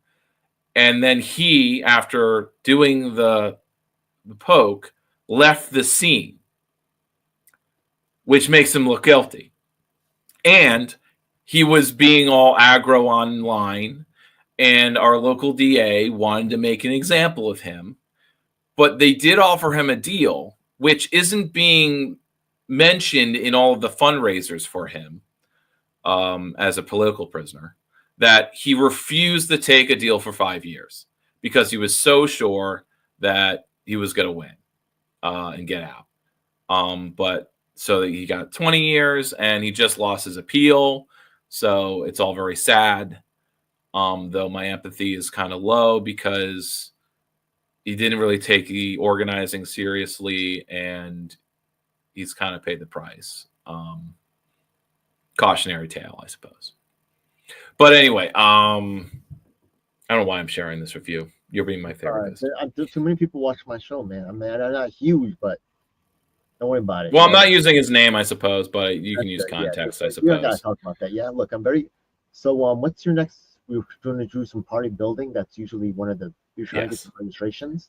You know, the Board of Elections can actually mail you those things free to your house. Oh, yeah, I'll definitely ask for them. I need them because all of the voter reg forms I have are out of date. And that also goes for this. It was someone who came up with the idea of having a pocket-sized registration form because they'll accept something if it has the minimum amount of information from the form. It doesn't have to be their legal-sized forms. It can be something that's pocket-sized, and I would love to make another version of that because I did hand them a few, and they accepted them. But at the same time, I should probably just have the official ones and minimize them. You know how to make the QR code? Yeah, I know how to make a QR code. A QR code that go for the voter reg site. Yeah, that's good too. There's a lot of stuff to put on lit, but also I'm cognizant that I just want to have one lit to hand out. I guess having different lit for different kinds of voters. Do you guys have a website? No, and I'm not sure I'm going to have one because I put a lot of work into a site when I ran for mayor in 2017. This was an outreach campaign to also build the party. It did not do so, but I didn't get a lot of help. And I put a lot of work into that site, and barely anyone saw it. So I don't really. Say again? I don't know if people don't see it, but I'll put all the information you want me on there. Like I'll put like about your organization. I'll put like how to contact you guys. I could even make a form so that it sends you an email automatically. You're talking about on your own site? Well, I can host it there, but I could get the domain. Well, actually, you should get the domain. It's only $15 a month. I know. And $15 but again, that's money I really rather spend on lit. I mean, I think that website people are not. I don't know how much do you have experiencing a lot of traffic at candidates' websites? I'll make the website right for free. You take a look at it, right? Yeah. If you like it, just buy the URL and hook it up to my hosting for free. I got you. Yeah. Yeah. Well, I know someone who, I mean, my podcast website is hosted for free by a. Oh yeah, cool. Yeah, three lefts.news. Let me put it in the chat. 3lefts. www. 3lefts.news.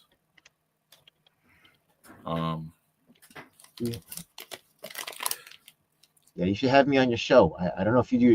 You should do your show. No. I stopped doing it in 2023. We left what? Org? .news.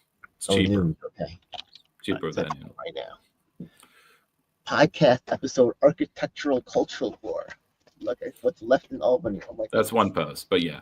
For the last year I did the show, I changed it to What's Left in Albany because I just shifted to covering local news and interviewing local people. This was because I got a full-time job, and instead of doing a 2-hour show, I needed to cut down. So it's a 2-hour show mostly for 4 years, and then I go down to an hour. I'm trying to get people to submit like 10-minute clip, maybe 5-minute clip, sometimes 2-minute, 1-minute clip. Well, definitely as the campaign goes on, perhaps in the next month, I need to devote the time to do all this stuff. I actually have like a profit sharing. So the thing is that like the show, like I told you, I try to like put it into all these markets, and then I try to use that to try to get like underwriting a grant. And then if you're part of that show, right, you can see how much it was watched, and then you get a cut, whatever is, you know what I mean, is equal to. Oh, well, that's solidarity for you. I benefit because you're going to promote that shit, obviously, too. Yeah. Well, okay. I do have some other chores before I go to bed. Man, I really appreciate you, man. Thank you for giving me the time and the cordiality. Yo, I really wish but I like working with you, and honestly, being a green is in my heart, to tell you the truth. But I'm voting to Republican now, and I'm sorry about that. But good luck with that. Yeah. And I don't mean that sarcastically. I do mean like, you know, I know there's potential there, especially. I'm a lot happier because I'm really disappointed with, but not you, right? Being a green is in my heart, but I've actually emailed all the different green parties in every state about what's going on. Mm-hmm. Do you know about that? No. No. So general email. So are you just asking what's going on generally, or are you like?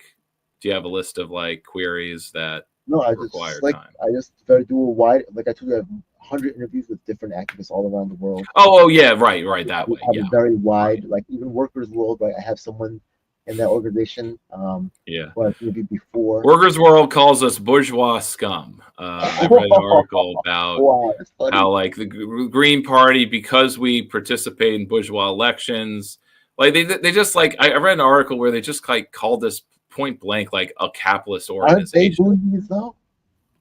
Are they really poor? I don't know about that. Look, I'm not about like that's hilarious. Political gatekeeping via like income levels, because look, I have a middle class background, but I spent 8 years making like minimum wage. But I mean, if they're going to be making accusations and stuff, like, are they themselves even? Yeah. No, it just showed me like their analysis is just junk, because like, look, once you're talking about something I know more about, then it just goes to show that like any outlet can talk, and unless somebody you don't know, everything becomes like everything that an outlet can say is suspect. If one thing turns out to be like, oh, I know what they're talking about, and what they're saying is wholly inaccurate, or a misrepresentation, or just like, I don't know, superficial. It's a superficial understanding because they didn't take the time to actually do any research. because there is a superficial way of viewing an organization based on, say, like any troll, like anyone who trolls me on, like, most of the, I only get two kinds of comments on my TikToks, and one of them is always like, why don't you get rid of Jill Stein? And it's like, well, she's not official leader in any way. So, that's, it needs to be over. yeah, it's like we kind of are over. She didn't want to be the candidate. She made it very clear in interview after interview, and I believe her. We wanted to be Cornell, but even back in June of 2023, me and Mark Dunley and Peter were talking, and it's just like we're skeptical that Cornell will make it through, because he's flip-flopped every election cycle. And similar to the relationship we have with Nader, and it makes sense that Nader got in his ear and said, "Oh, I don't think you want to be with the Greens," because like Nader split with the Greens in our relationship because just asking him to join, because it was a position that was formed before I joined, but it was in the odds.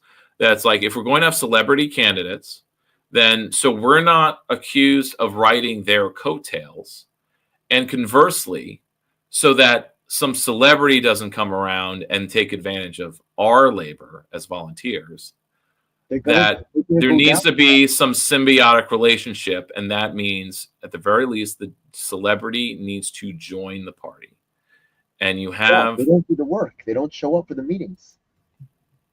Right. And so what I heard from the interviews from West was that he didn't want to show up to meetings, and that read of, yeah, he's an activist, not an organizer. You know what's going on with the workers? He doesn't. This is bullshit.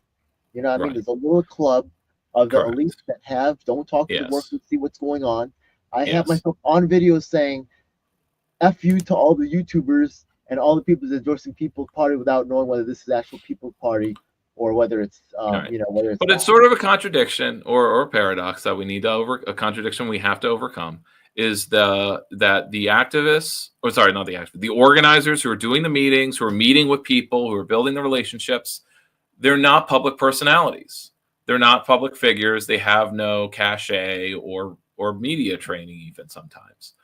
And those that do are the ones that are disconnected. So it's like there are different roles for people to fill, but the person who's going to fill the media-centric role, like say the National Party, like our co-chairs should be like the people invited on national television to represent the Green Party, not just our presidential candidate once every 4 years. It's the only time we make headlines, and that sucked. And I was disappointed when it came down to like, oh, it has to be Stein again. God damn it. I didn't like it. It's just a matter of, you got to do what you got to do because this is what was possible. But it's like, who's being trained in the state parties who can be like the national candidate, because we do need that for the ballot lines. And it showed that like the next runner up from Stein was Howie, and Howie was not able to be a national figure.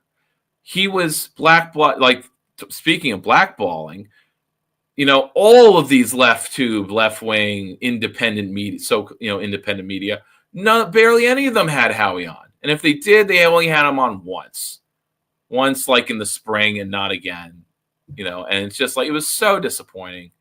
Because they were so like, oh, we have to be Trump.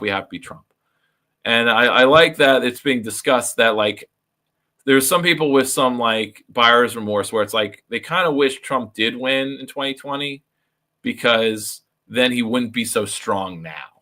I don't know Howie Hawkins like that. I know that he started the Green Party, but I don't really know so much about his personal philosophies. I never really got to meet him, so I don't really know him like that. There's a good amount of media, and he's certainly available enough. I've tried to contact him. He's never. Yeah, he's on in years, so he's sort of like, he's stepping back purposely because he can play a role, but he's not going to be. He's like, I'm not running for governor again. Can't do it. Like he wasn't, and it was the same reason he didn't step in to run for president after West pulled out.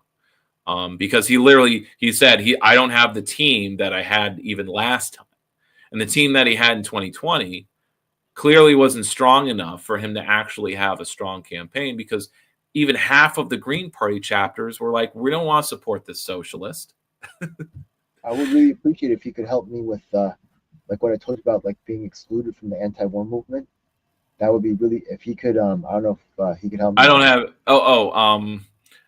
you might want to talk to Mark Dunley, or you could talk to, well, I guess there's someone I could give you his email. He's in the Aswan Coalition. Real. Appreciate it. All right. I'll think about it. Just keep messaging me, and then I'll I'll get to it. Oh yeah. Just don't forget to poke me, because I'm very much I've got a laundry list of campaign stuff to do. I'm doing we're actually having a New York City candidate, educational town hall, a higher education town hall, coming up Sunday. So I'll be publishing that soon. All right. Well, unless there's all right. Godspeed. Good night, bud. Thank you so much.